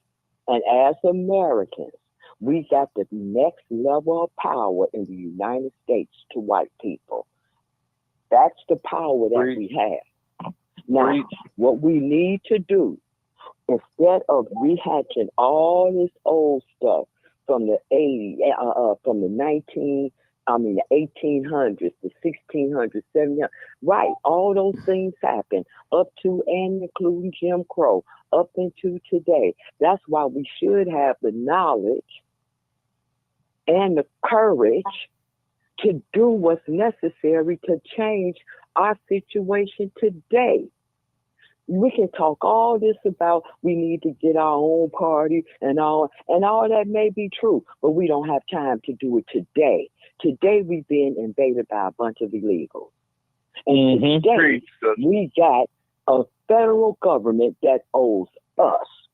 We got a federal government that is very indebted to us. Now all we need to do is exercise our power. Looking at the Democrats and begging the Democrats, keep on arguing with the Democrats, like that's our only option. When we got a whole government right here. You got a whole Republican Party right here that's willing to close the border. As an American, we need, I didn't interrupt whoever you are. Give me the same courtesy. Well, shut up. Wow. No, we don't do that on here, people. I was saying, go ahead. Like I was saying, we got a whole political party. We got the Democratic Party and we got the Republican Party. Yes, we do. The same Republican Party that signed the Emancipation Proclamation that got us out of slavery. Wow. You can say all day about how Abraham Lincoln didn't really want to do it. The only reason why he did it because the North wanted to. It doesn't matter. At the end of the day, we got out of slavery. And it wouldn't be no Civil Rights Bill of 1964 to jump up and down about if we hadn't got out of slavery. So as far as the Democrats and Republicans concerned, that's even neutral ground. We as Americans can vote either way we want to. That's one thing that the other groups do that we don't do. They vote any way they want to. They're not indebted to the Republican Party, and they don't see themselves indebted to the Democratic Party. They vote for their interests. Right now, we have an interest as Black Americans and as Americans, period, as citizens, to get that border closed, to keep these illegals from coming over here as a matter of public safety, if nothing else, for our jobs, for our economy. You like seeing all these women and kids sitting on the sidewalk? This happened within this last year and a half. Chicago hasn't always been like this, just like America hasn't always been like this. This is the Democratic Party that did this with a lie about asylum seekers and all this and that. And this is where it has landed. Kamala Harris and Joe Biden, Kamala Harris and Joe Biden are currently in office. Anything they wanted to do for us, they could currently do it. They don't have to make no promise about later on. Reparations, they could do it right now if they wanted to. But Martin just played the tape. She just said, no, she's not going to do it. So why keep on going back and forth with her about the Democrats about her? Why can't you accept that they're not going to do it and go over here to the Republicans? Because at the end of the day, the Republicans are the ones that promised us the 40 acres and the mule in the first place. They never gave it to us. So what's the point? No, the Democrats did stuff to take it away. He got a problem because he don't know how to listen. So Martin, I'm gonna let you handle your show because you got a rude idiot on the phone. Yep, a rude idiot. No, keep on, sister. Keep on, sister. She hung keep up. on. Okay, hold it, people. He said a lot of misinformation. Oh, okay, hold it. There's a lot of misinformation. Okay, hold it. Hold it, y'all. Hold it. Do you support reparations for Black people? Well, listen. Again, we had over 200 years of slavery. We had Jim Crow for almost a century. We had legalized discrimination, segregation, and now we have segregation and discrimination that is not legal but still exists and is a barrier to progress. We have disparities around housing. We have disparities around education. We have disparities around income. And we have to recognize that everybody did not start out on an equal footing in this country. And in particular, Black people have not. And so we have got to recognize that and do something about that and give folks a lift up. That's why, for example, I'm proposing the Lift Act. Give people who are making $100,000 or less as a family a tax credit, which will benefit and uplift 60% of black families who are in poverty. So by default, it affects black families, but there's not a particular policy for African Americans that you would explore. But no, if you look at the reality of who will benefit from certain policies, when you take into account that they're not starting at the same place and they're not starting on equal footing, it will directly benefit black children, black families, black homeowners, because the disparities are so significant. So if we focus on the specific issues that have resulted in the greatest disparities, and we understand that that's part of why we're doing it. Listen, the reality also is this: any policy that will benefit black people will benefit all of society. Let's be clear about that. Let's really be clear about that. So I'm not going to sit here and say I'm going to do something that's only going to benefit black people. No. I don't need to hear no more. That's terrible. That's terrible. That's terrible. No, you take it out of context. You take it out of context. What No, she's saying. no, What she's actually saying. If you think about what she's saying, you take it out of context. No, bro. she said what she said. She said what she said, brother. Hey, Take it out of context. We understand English. Hey Martin, can I ask you a question? After this next caller, 8812. Okay, Come on, caller. cool. 8812. Come on, caller. Thank you for holding for so long. Call. Yes, I'm here. Yes, thank you. I'm going back to the video with Kamala. And I just feel as though, once again, when, like I said, I graduated from Howard. I'm an AKA from Alpha Chapter. Once again, very supportive person, but just questioning why can it not just be for black folks? You know, we have Black Lives Matter, but even at one point, Black Lives Matter went from Black Lives Matter to, now White Lives Matter or All Lives Matter. And like you said earlier, Martin, everybody has their own community. Chinatown, Greek town, Polish town. Why is it that the black community doesn't have their own establishment? Why can we not have ownership over the things that originally belonged to us? Our ancestors paved the way for us to be able to have these opportunities. Why is it that we have to fight harder in order to have ownership over this? And I know she's saying she just doesn't want to do for blacks, but why not? It's not about all lives matter. It's not about white lives matter. It's about Black Lives Matter. And that's what we need to focus on. We are the chosen people. We are the kings and queens. And I feel as though every single time we get a piece of the pie, everybody wants to come after what we already have. Well, we're done sharing. We're done giving back to other people. Why can't we keep something for ourselves? We deserve it. Everybody else has something, like you said, people owning gas stations and beauty supply stores. Why can't we have our own? And we've already done the work. We are the blueprint. And I feel as though people are just taking from us.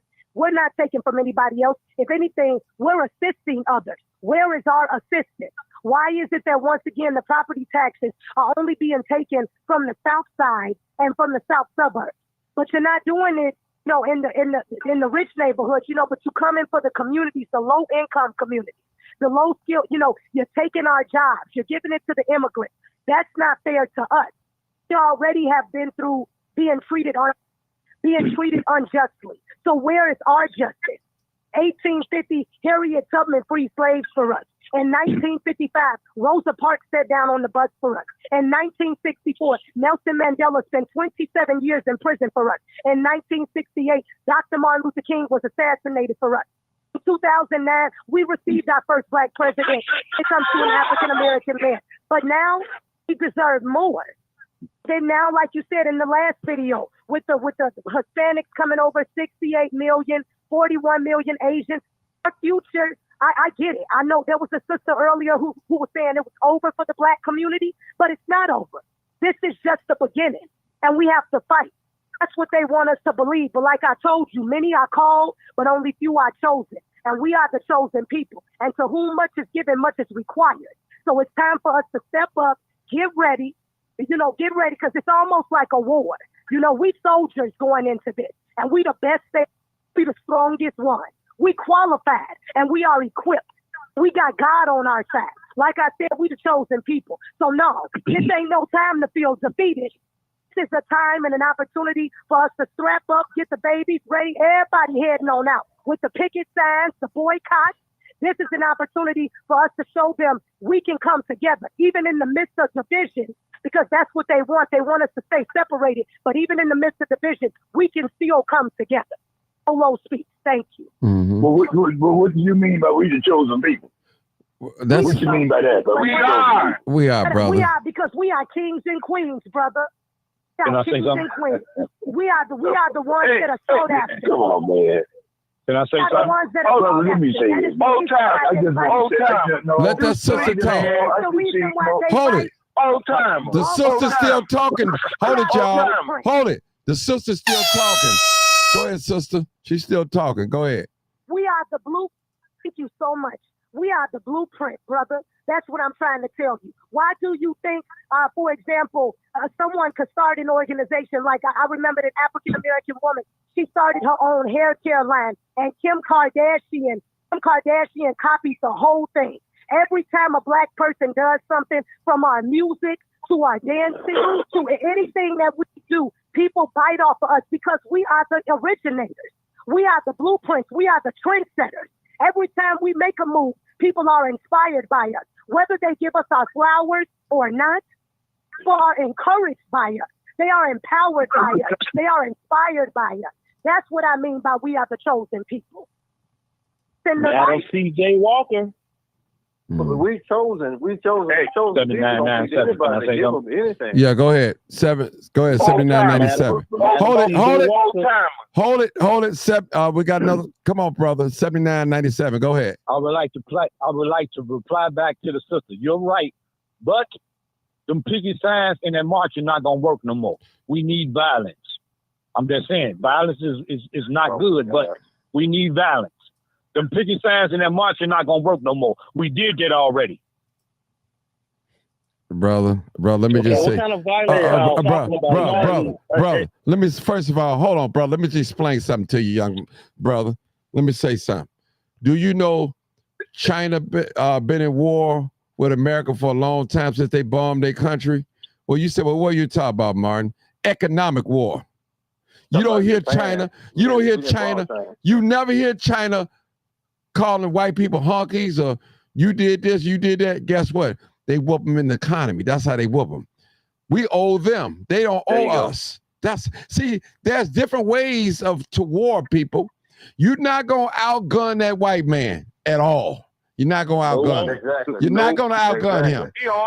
Hold on. You got to outsmart him. You have to outthink him. Yep. That's what you have to do. And we are capable of doing that. Yep. Now, it might be have to take some bloodshed.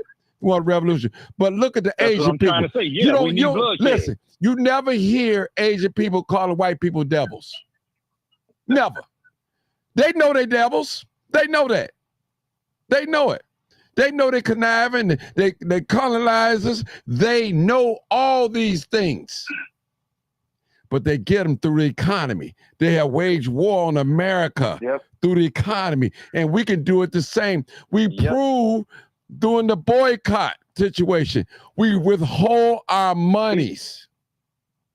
We broke the back of the system.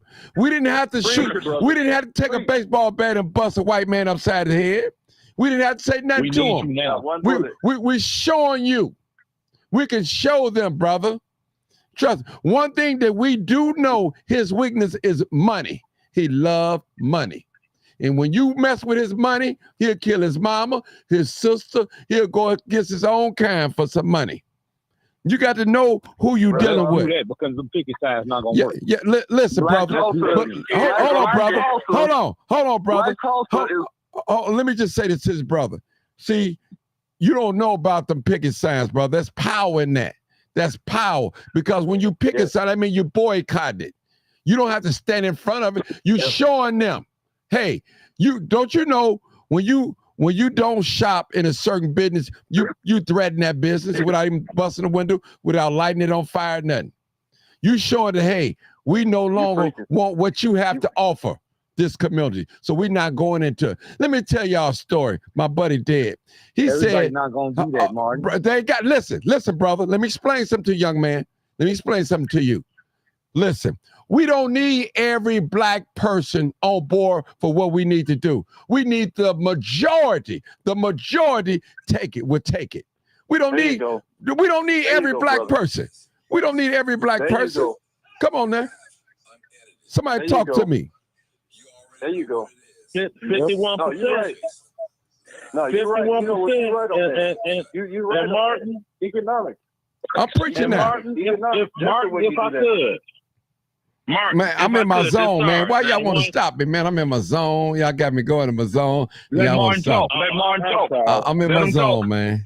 Hey, cook, Martin, cook. I'm in my zone. We don't need every black person on board with us at all, people. We don't need it. We don't need it. And listen, let me tell y'all this too. Also, let me share a story with you that I was going back. There was some Arabs in the Mexican neighborhood, right? And the gangbangers told all their people, if y'all go in that store, they get everybody wanted, we're going to do something to you. So all their people stopped going to the store, and the Arab store closed down, shut down. And guess who got the business? They got that business. So that's all you got to do, people. That's what I'm talking about. That's what I'm talking about. Listen, you take back your community. Look at the Mexican people. Those of this in Chicago, they got business after business after business after business after business after business. They thriving. Now listen, with your smart self, we got PhDs in our community. We got people with master's degrees, with bachelor's degrees, all these degrees. What money? What are we mastering? What are we doing with this stuff that we have? Listen, if you go down, listen, just take Inglewood, one of the poorest communities in the city of Chicago. You can go down one of them blocks, and I can almost count $250,000, maybe to $500,000 worth of cars in that community, just on that one block. Okay, that car worth $10,000. That car worth $20,000. That worth $16,000. That worth $5,000. Come on now, people, we got money. We just got it. We listen. We got money, but they want to spend it on hold on, brother. We got to. There you go. Listen, the white folk mad at me talking out here, y'all. Listen, we got money. Let me say this to y'all.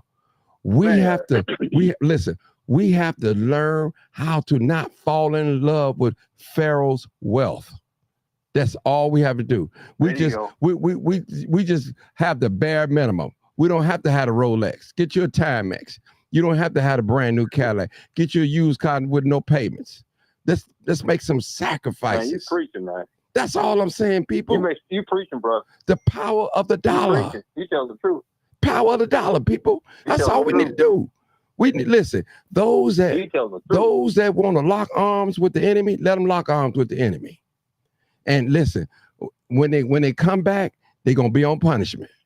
You can't come back. Now we're gonna do this, people, and we need some men that's gonna set example. We need to put the guns down, the drugs down, and say, hey, this ain't us. That's it. Let's take this to another level. We got to eat, people. And go back home to our family. Yeah, go home to our families. I'm talking old timer.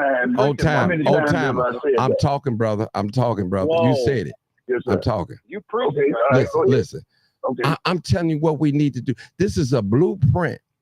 We got to fall in love ourselves and have some racial pride about ourselves. When we have racial pride, I won't be too quick to kill you if I step on your foot or look at your woman or speak to your woman.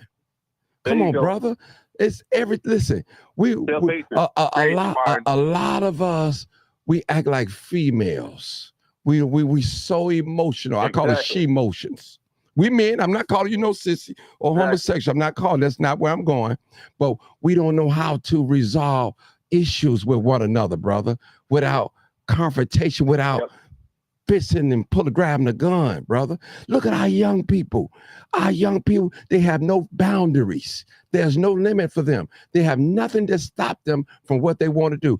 Evil, I'm talking about evilness. I'm telling you, evilness, people, evilness. This is real, people. So what I'm telling us, we got to take it to the next level. And listen, when we start falling in love with each other, the racial tension gonna be even greater. We're gonna be all types of watermelon, eating Negro, big lips and monkeys and all types of things. People, they don't want this to happen. As long as the scripture said, except the Lord build a house, they that labor in vain. We got to have a blueprint from the Almighty to help us. I'm telling you, we labor in vain because we try to do it ourselves. We got to have a standard. We're not going to do this. We're not going to do this. We got to do it, people. Yep. If not, we're going to be, listen, we're going to be last on the totem post. I'm telling you. We're going to be robbed. We're going to be snatching and grabbing, carjacking, scheming, waiting on licks and all that. Brother, come on now. It's just a matter of time. They building jails. They control the legislation, the judicial system. They can change laws as they go. They showing us. They showing, hey, we are the law. We make the rule. You know what a white man told us when I was in a protest? He walked up to me and Jamal Green. We was in Mount Greenwood. He spoke directly to Jamal. I was standing right there. He said, we are the lawyers. We are the judges. We are the police. Other words, he's saying, y'all Negroes can't win. That's what he was saying. We got all the power. Mm-hmm. Listen, people, black people, we need power, people. Not just money, but we need power along with the money. Power to change laws, to change legislation, to change everybody, the LGBTQ, they're going to get somebody the next president, probably. If Kamala wins, you know they're going to flourish. They're going to get something. Mm-hmm. But what if they do, though? What if they do, though, brother? What if they do? Go along with what you're saying. But what I'm saying, hold on, what I'm saying is, everything you're saying is true. Oh, okay. What I'm saying is, if we together, we can get something too. But as long as we divide it, we can't get nothing. That's all. Mm-hmm. Everybody, listen, everybody compared their struggle to the black people, even the Palestinians today.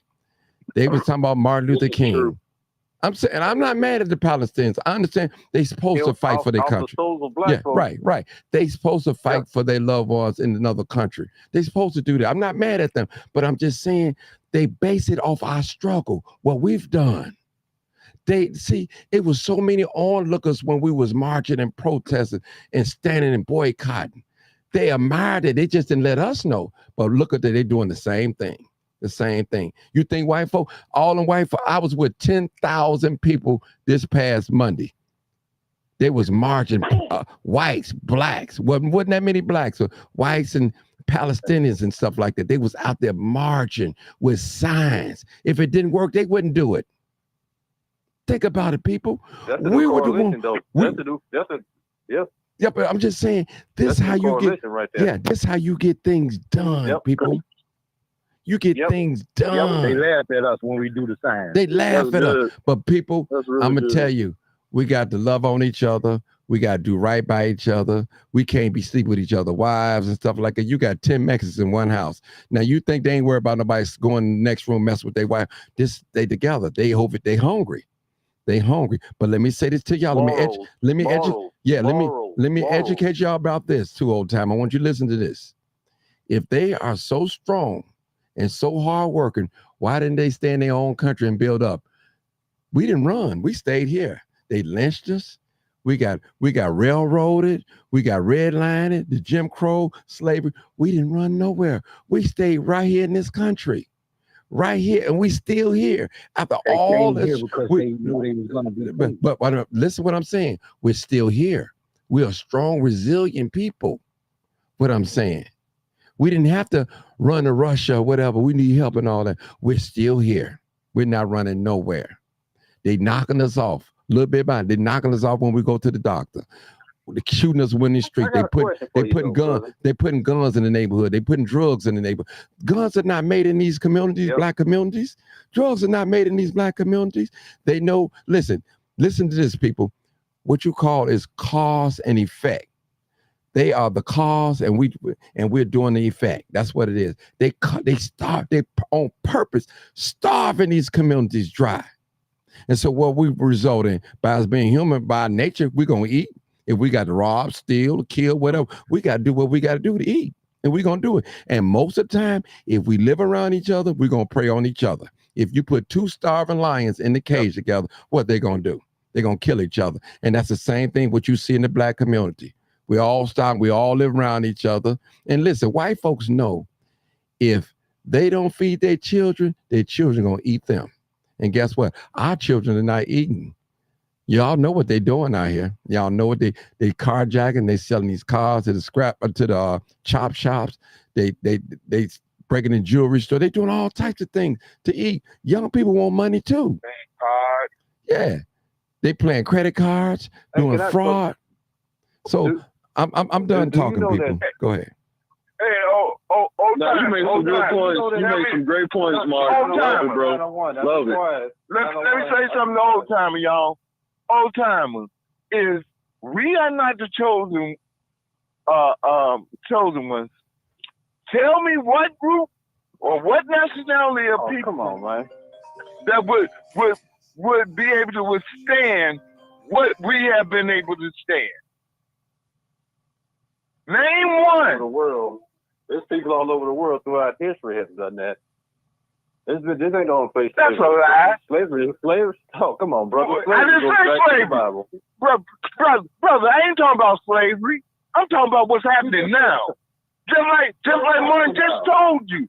Guns are being shipped to our neighborhoods. Drugs. Have you heard of wait a minute. Have you heard of any guns and drugs being shipped down Chinatown without being some kind of control? Have you heard of guns just being shipped to Lombard? Brother, they got no, you haven't. Stores. They got guns. Yes, on now. They got but they're not. Come on now. Yeah, but they're not selling them for $400. Yeah, and when you got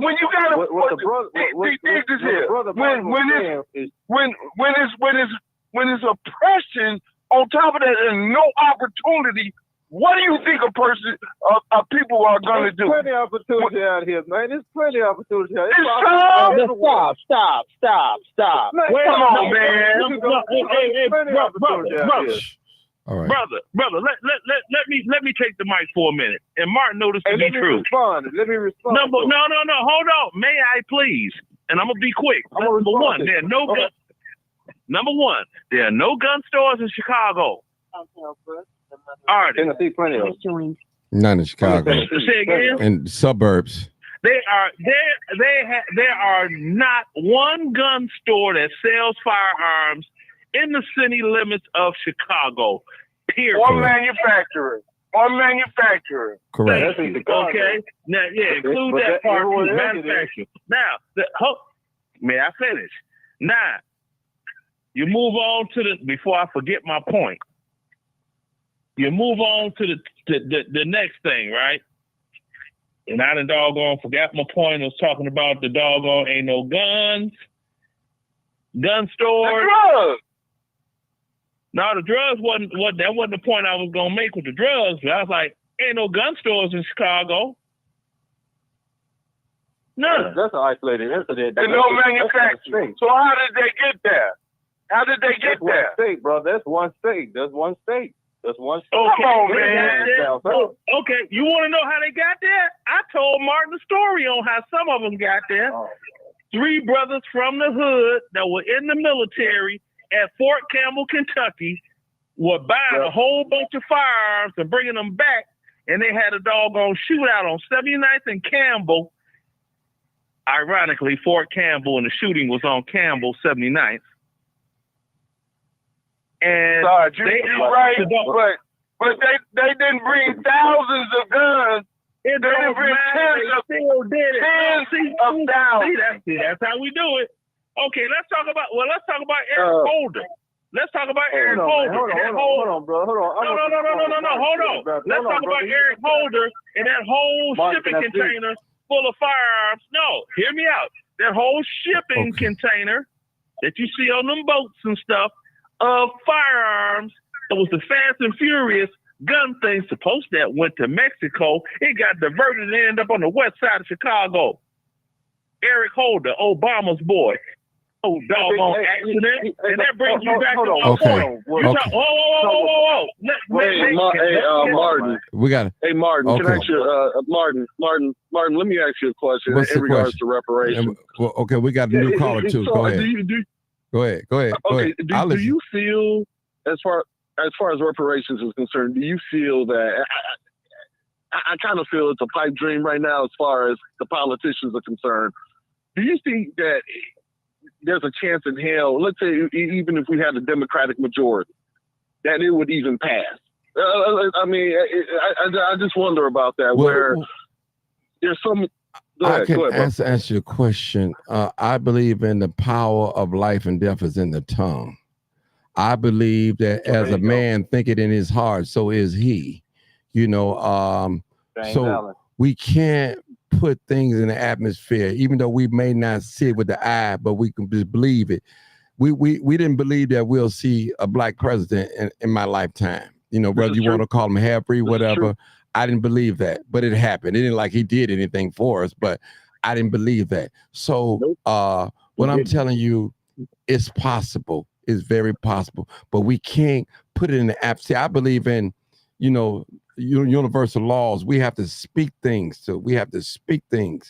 into existence, man. We have to keep saying it. It's like it's like liars out here. Some liars, they lie until they believe their own lie. You know what I'm saying? But we have to speak in people, believe it, and manifest it in our minds and our hearts. We got a new caller, y'all. I mean, and she's a female too. She been blowing my phone up. Hey, Miss Brooks, how you doing? Come on, Miss Brooks. Hey, everybody. Hey. Okay.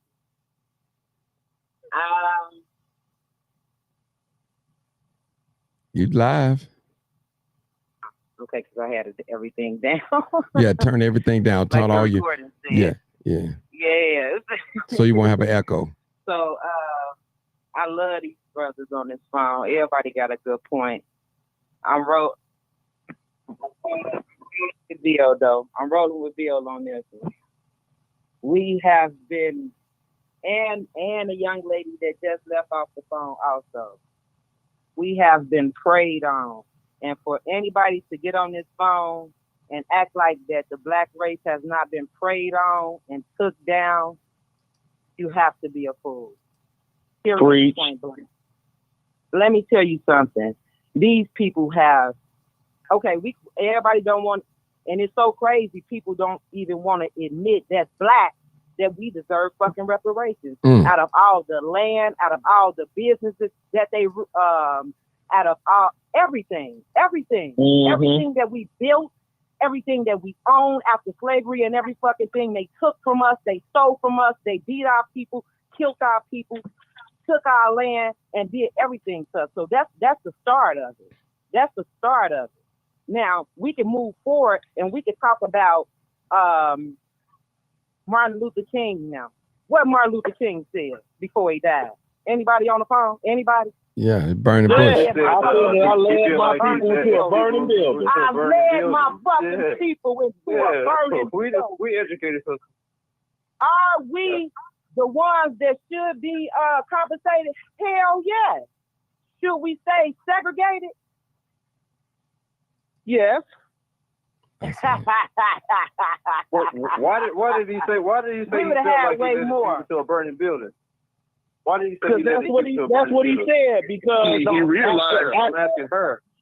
Okay, my bad. She got an answer which mirror mine. Let her answer the question. Black folks thought white folks ice cubes were cold. They went to shop with the white folks. Sarge, let her answer the question. He was listening to them white folks, and he thought that them white folks wanted to really have us all together, and they tricked them, and that's what it was. They tricked them. Them white folks tricked them. That's what I did. It's another part. It's another part to that. The reason why he said that is because he was saying that we need to stop asking them white folks to love us. He said we need to focus on economics. The reason why they killed him wasn't because of social. He started talking about economics, what Martin was talking about. That's why they killed Dr. King. Dr. King and the war. And the war. Money. I heard the war. He started talking bad about Vietnam. Yep. Vietnam. Tell the whole story. Don't tell half of it. Yeah, the money. That's why they And that killed goes back to what Martin was saying. The thing about it is, we have the money. Like they say, all this Gucci, Fendi, Prada, all that stuff. I don't own none of that stuff. None of that. Man. We still got the money. We still got the money. Plenty money. All our Plenty black money. leaders. They killed all our black leaders. And anybody that was talking about freedom, black liberation, justice, or anything, they killed them. Like, come on. Moving on ahead. Anybody in the late 80s and the early 90s, they kill you. But they, your mama whoop your ass. They killed. Call the police on them. White people don't have leaders. Too fast. I'm just going, with my little flow. Right. Let me say, right. Sean. Right. White people don't have leaders. Asians don't have leaders. They killed all the leaders. Let me say this, guys. Hold it. Let me just say this. They killed the leaders that was before y'all. It was some leaders that y'all never knew in the back. See, it's always a power that's hid that you can't see and that you don't know of. And that's who run the world. And I'm gonna tell you, it's always like it. So don't ever, I've said that all that, but all the leaders ain't dead. Some of them just underground. That's all. When I say underground, they low key and they making moves. Because we know how the system is. You get too popular, get too known. History always tells us it's always one of our own that turn us in or turn the gun on us. It's always one of our own. Always one of our own. Politicians in the office. Mm-hmm. That's why they keep putting these politicians in here that look like us. Every time, brother. Mm-hmm. Every time. Mm-hmm. Every time. Each time a black man here's the problem. Here's the problem. You get those people that's talking like this MAGA stuff and everything. Those are the COINTELPROs. I'm gonna tell you who sold out to black folks. The black folks sold out to black folks. The black folks. Mm-hmm. I agree. Yeah, to the Democrats, not to the Republicans. Reverend Chickenfoot sold us out. Neckbone sold us out. All of us sold us out. And another thing, we need to get up from under some people in our organization. Who funds NAACP? The Jews. Democrats. NAACP is there. The Rainbow Squad. I don't know who. The HBCUs are funded by them. There were no Democrats, man. Brother, I tell you, man, y'all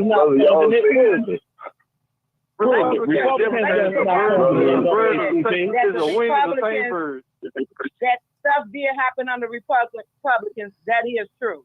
That's true. Yeah, stuff did happen, sister. But what's the Republicans that got awards and accolades from the NAACP like the Democrats? Oh, come on, man. Hold on. That is true, what she said. But my point is, if you motherfuckers wanted to vote for Trump, you should have voted for him 4 years. I mean, when he was elected last time and he wanted to get reelected, y'all should have voted for him then when he said he had the motherfucking platinum package. He ain't said shit about a platinum package since he's been here right now. Now what? So what? I'm not taking no Republicans. I'm not taking no qualified immunity for no police. None of that police got my vote. Period. I voted for Trump both times. It's a massive boycott. What needs to happen is a massive boycott. That's what needs to happen. Economic. I'm gonna say something. Miss Brooks. Miss Brooks, you gotta watch your language, that's baby. what he said. Miss Brooks. I'm so sorry. Okay, go ahead. I'm sorry. She's still talking. Let me make my swan song statement for the night. I really do apologize. Okay, hold on, Miss. This situation has me super heated because due to the simple fact we are the least to get what we deserve.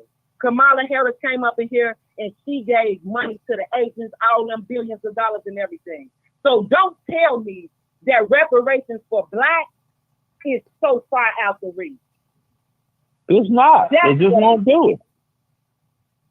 He's not. Well, you can't wait for people to give you something, though. That's the thing. We begging waiting for what? Waiting for what? Hey, we brother, work every day. they ain't give us nothing. We work for. Why do every race got what they deserve? Why did the Jews? Why did Americans pay the Jews? I agree with you. I agree with you. Okay, well, Martin. Okay. For what hillity? We deserve it, but they're not going to do it. Miss Brooks, let Old Timer say something real quick. He says his final word. Come on, Old Timer. Okay, yeah, because I agree with a lot that's been said on tonight, but this is my take.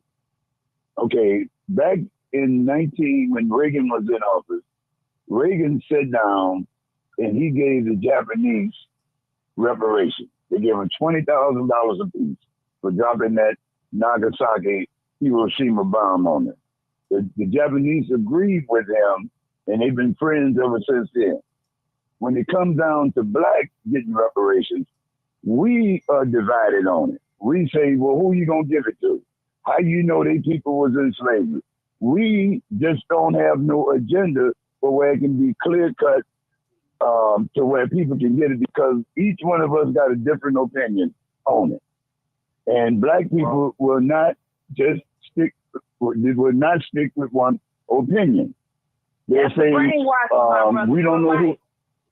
You're right. Well, okay. Well, it could be brainwashing. Okay, but this is what I say. You know, we have to dig our own self out of this hole. Now, in regards to slavery, exactly, black people were the only. If you check slavery, black people were the only ones that did not get into the slave trade. The slave trade was not because people was against black. The slave trade was for who gonna help us get these crops out the ground. And those crops out the ground was sugar cane, coffee, and all of that stuff. So black people were the only ones that didn't jump into it. Other people jumped into it because they had crops.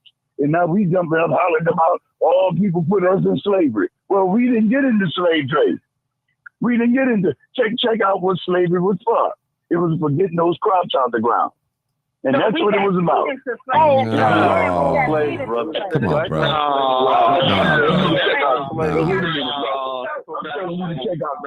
No, bro. That ain't revision. If that ain't revisionist history, I don't know what is. I've never heard no stuff like that. I ain't never heard nothing like that either.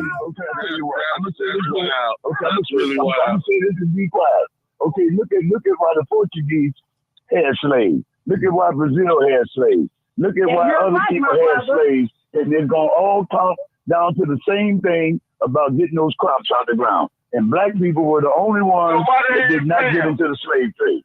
Well, why they didn't make everybody else they wasn't going and put slashes on their Well, they tried other people. They tried other people. The Russians were slaves. And other white Europeans were slaves, but they said, What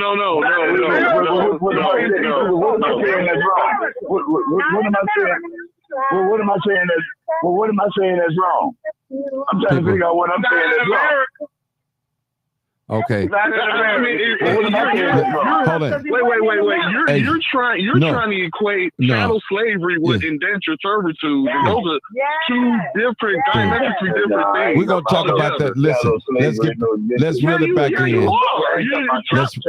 Let's reel it back in, people. We're gonna leave that subject alone right there, because that's flipping the whole script, and I'm not trying to go there until we get. What I'm trying to say is that leave it alone. Get to the root, Martin. No, but that's not. Hold on. First, I'm the host, and I don't want to go that way. Don't do that. I'm gonna boot you off. 900. Don't do that. Please don't do that. Don't do that. Okay. This is a serious matter. What I'm saying, there is a way out of this. Now, if we continue to support people, now you had right up over here in Indiana, when people was going around sort of holding up gas stations, they said, what we're gonna do, we're gonna cut all the gas stations out from 12 midnight to 6 o'clock in the morning. So that way they can stop a lot of robbery and stuff. Now, instead of us taking ownership of ourselves and stop letting people serve us from behind windows and plexiglass, we go there and keep those gas stations open anyway. When we stop doing those things that's going to help everybody else, then people going to say, well, our gas stations ain't making no money from 12 or 10 o'clock at night until 6 in the morning. So we got to close down. But no, what we doing, we keep on going to these gas stations and people sliding stuff out us through the door, sliding stuff out through from behind plexiglass. So like we some slaves or something. So right, we brother. the ones that still perpetuate. I'm just trying to say there's a way out. All I'm saying is there's a way out and we got to take advantage of it. I understand that. Okay. Oh. I'm wondering what he talking about because he don't live in the city of Chicago in that we zone. Oh, brother, I'm trying to you trying to swerve around. You trying to swerve around what I'm saying. That's exactly. You trying to swerve around with him. No. Okay, well then, I see that's what I'm trying to say. We got so many different opinions. That is as valid as me saying we. You said it right. No, because I'm in the heart of Inglewood. As me. What Ryan said before, I'm in the heart of Inglewood. I own my building. I work every day and all type of motherfucking shit. Hello, speak on it. Speak on it. Baby, we in the heart of this. Jesus. See what's going on. I'll tell you what then. I tell you what. I mean, we the ones that saying, I tell you what, brother. We the one that's saying is reason. Okay, well I say this here. People got a saying it's crazy for us to do the same thing and expect different results. So if we want to keep on doing the same thing and expect different results, then we're deceiving ourselves. Okay, then so keep doing the same thing then. That's what we're saying about the Democratic Party. Whatever, man. I'm just trying That's what we're saying about the Democratic Party. Man, y'all talking about. Okay, you know what? Okay. Let me say something. Okay, brother. Okay. Let me say this. Let me just say this. Let me say this.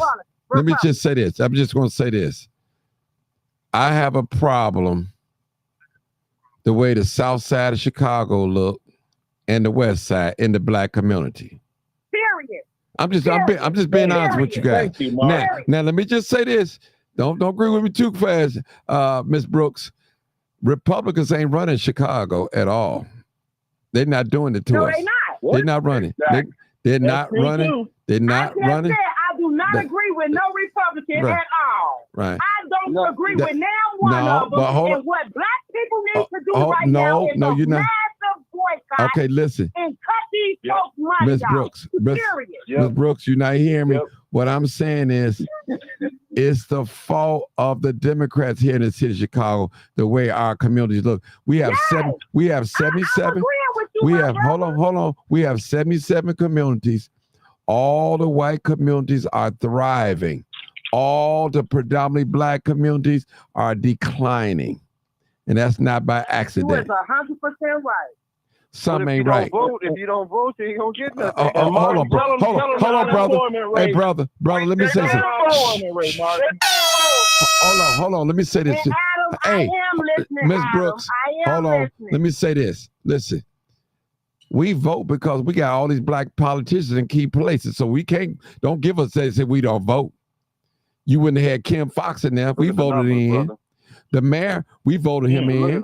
We listen. We voted. Listen, brother. Listen. I did not vote for Brandon. Let me say. Hold on, Miss Brooks. Miss Brooks. No. Ain't no excuse. I see it's a lot of masculine energy. Hold on. No. This the host. I just want to say. No. You ain't gonna overtalk me now. Okay, go Hold it. Now listen. What I'm saying is. Now listen. All what I'm saying is black people in Chicago do vote. There's no politician that can get in a major office, can become a winner office without the black vote here in the city of Chicago. We have over 400 some thousand, I think it's 400 some thousand registered black voters. And you need the black vote. Let me ask you a question. No, hold on, brother. And why is when I talk, y'all can I talk? Man, listen. Yeah. We need, listen, any politician, if you're running for a mayor, even a governor spot in Illinois, you need that black vote. You need a certain amount of percentage to win. So we listen, this is why they want to kill this power that we have. They're not happy with all these black politicians. Really, they're not happy with all these black politicians. Listen, I remember when we voted Kim Foxx in. A lot of y'all don't like her. I mean, so she's not perfect at all. I mean, Brandon Johnson ain't perfect. A lot of y'all didn't vote for him. I voted for him, but I'm disappointed. Kim Foxx is an underhanded too. She's right. an underhand too. They progressive. That's a politician. That's what politicians do. I don't like none of them. Yeah. Because all of them is under the white power structure. Period. Point blank. And all Martin. of them is under. And what I was going to say before I interrupted you, Martin, I'm sorry. But what I was going to say, I did not vote for Brandon. I was going to vote for Jamal. I hated that Jamal dropped out the race. Jamal stands with the people. Why wouldn't you ride with a man that stands with the people that's standing next to you and fighting for justice? What's wrong with black people? What's wrong with our people? You gonna vote for Brandon, and I don't know nothing about. I don't know if anybody on this phone know his history because I don't know nothing about him. Me either, but I voted for him and got I tricked. didn't vote for him. I didn't vote for him. But so, hey, Martin, you brought up a good point though about Illinois politics. We've had Jim Thompson, Edgar, Rauner. I mean, we've had our share of Republican governors. Yes, in office. Now, I mean, I think the biggest issue as far as the state of Illinois is concerned is more than likely, it's not more than likely, I think it's the Senate. Now that Mike Madigan is out of there, maybe there could be some changes, but, I think, overall, even then, the power structure hasn't really been in favor of the city of Chicago. I mean, of the black community in the city of Chicago. I don't know, maybe Pritzker changed that, but I'm still ambivalent between either Republicans or Dems. Maybe there needs to be. I mean, maybe Illinois needs to be purple. I mean, it's been blue, for the most part, but maybe it needs to, maybe become red. I don't know. I don't know if that's going to change anything. Like I said, we've had. I agree with you, Ms. Brooks, as far as it being green. I absolutely agree with you. I agree with you, but I just don't see. I mean, I would like to look for it to happen, but I just think as far as Chicago and Illinois in general. We've had Republican mayors. Rauner was a horrible mayor, and that's after. Sir, I mean, not mayor. I'm sorry, Republican governor. Sorry, he was governor, and he was horrible. He was not. He was just horrible. But I mean, I don't know if we didn't give him a chance, or I don't know.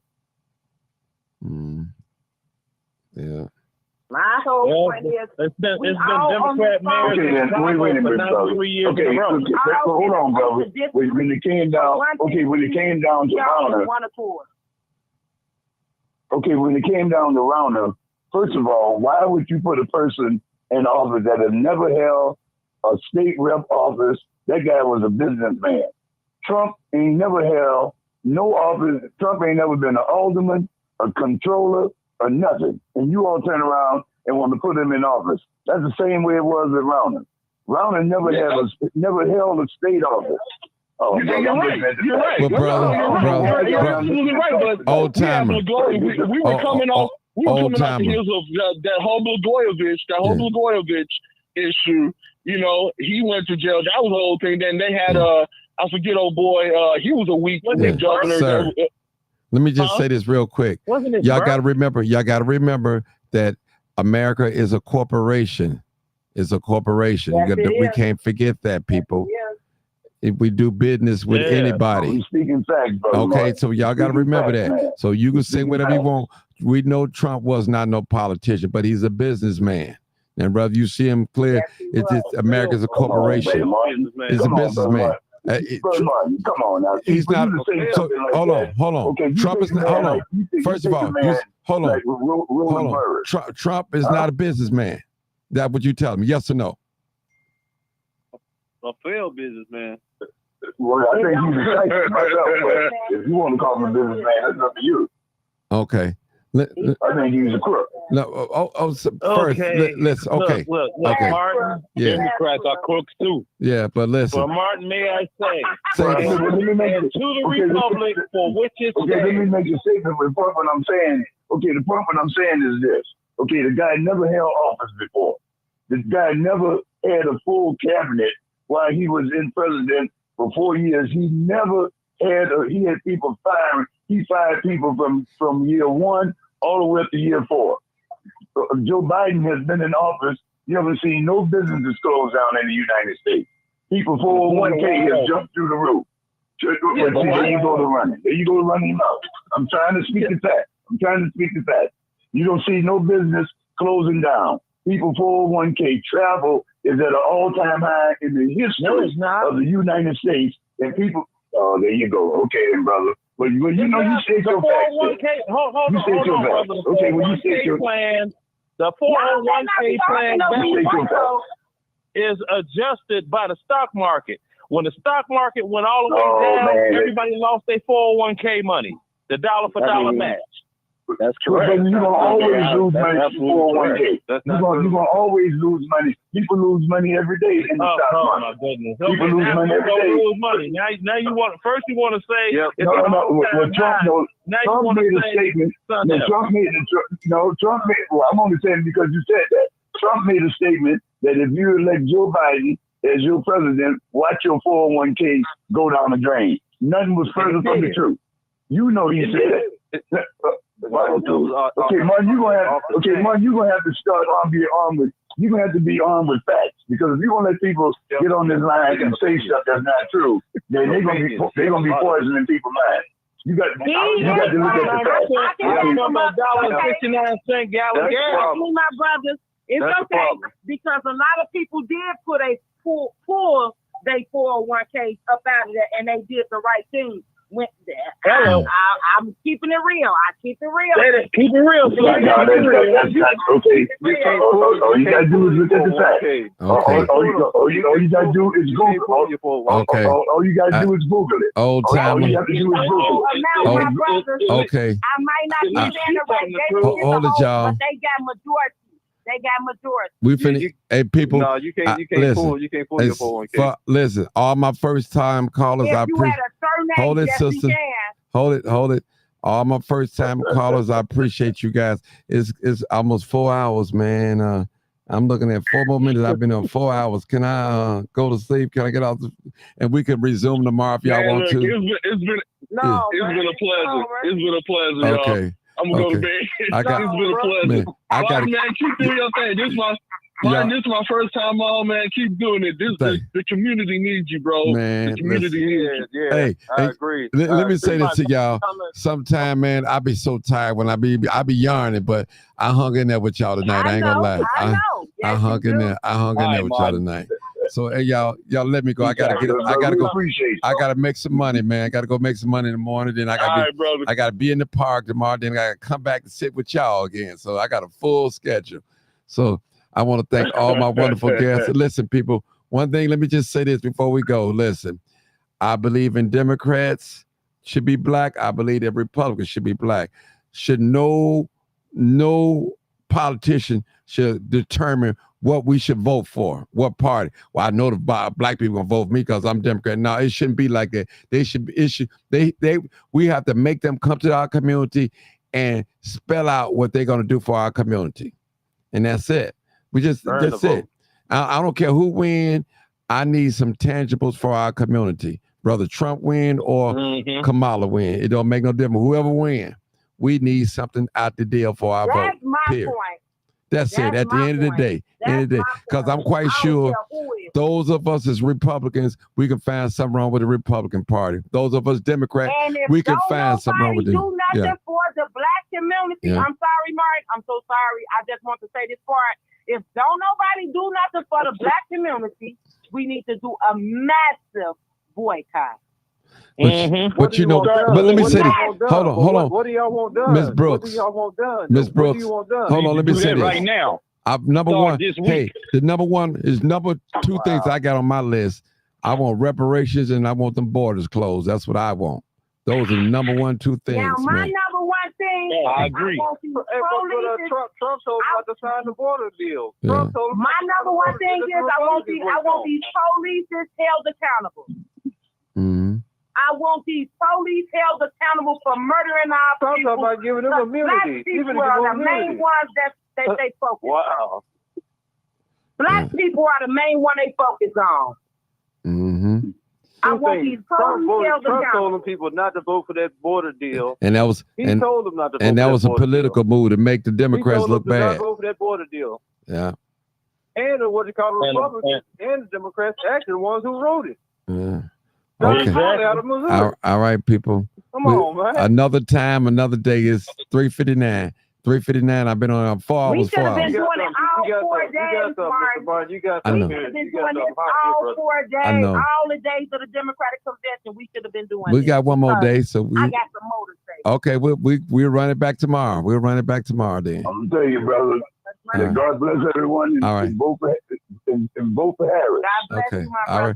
brother. Vote your choice, whatever you want to You vote. already know what it Harris, is. and you Live. Republican Party is over. You already know done what it for is. Republican Party. Y'all Live. cooked. Uncut. Republican Party is Unedited. cooked. You already know what it is. Uncut. Live. Uncut. Unedited. Tell the truth and what? And shame the devil.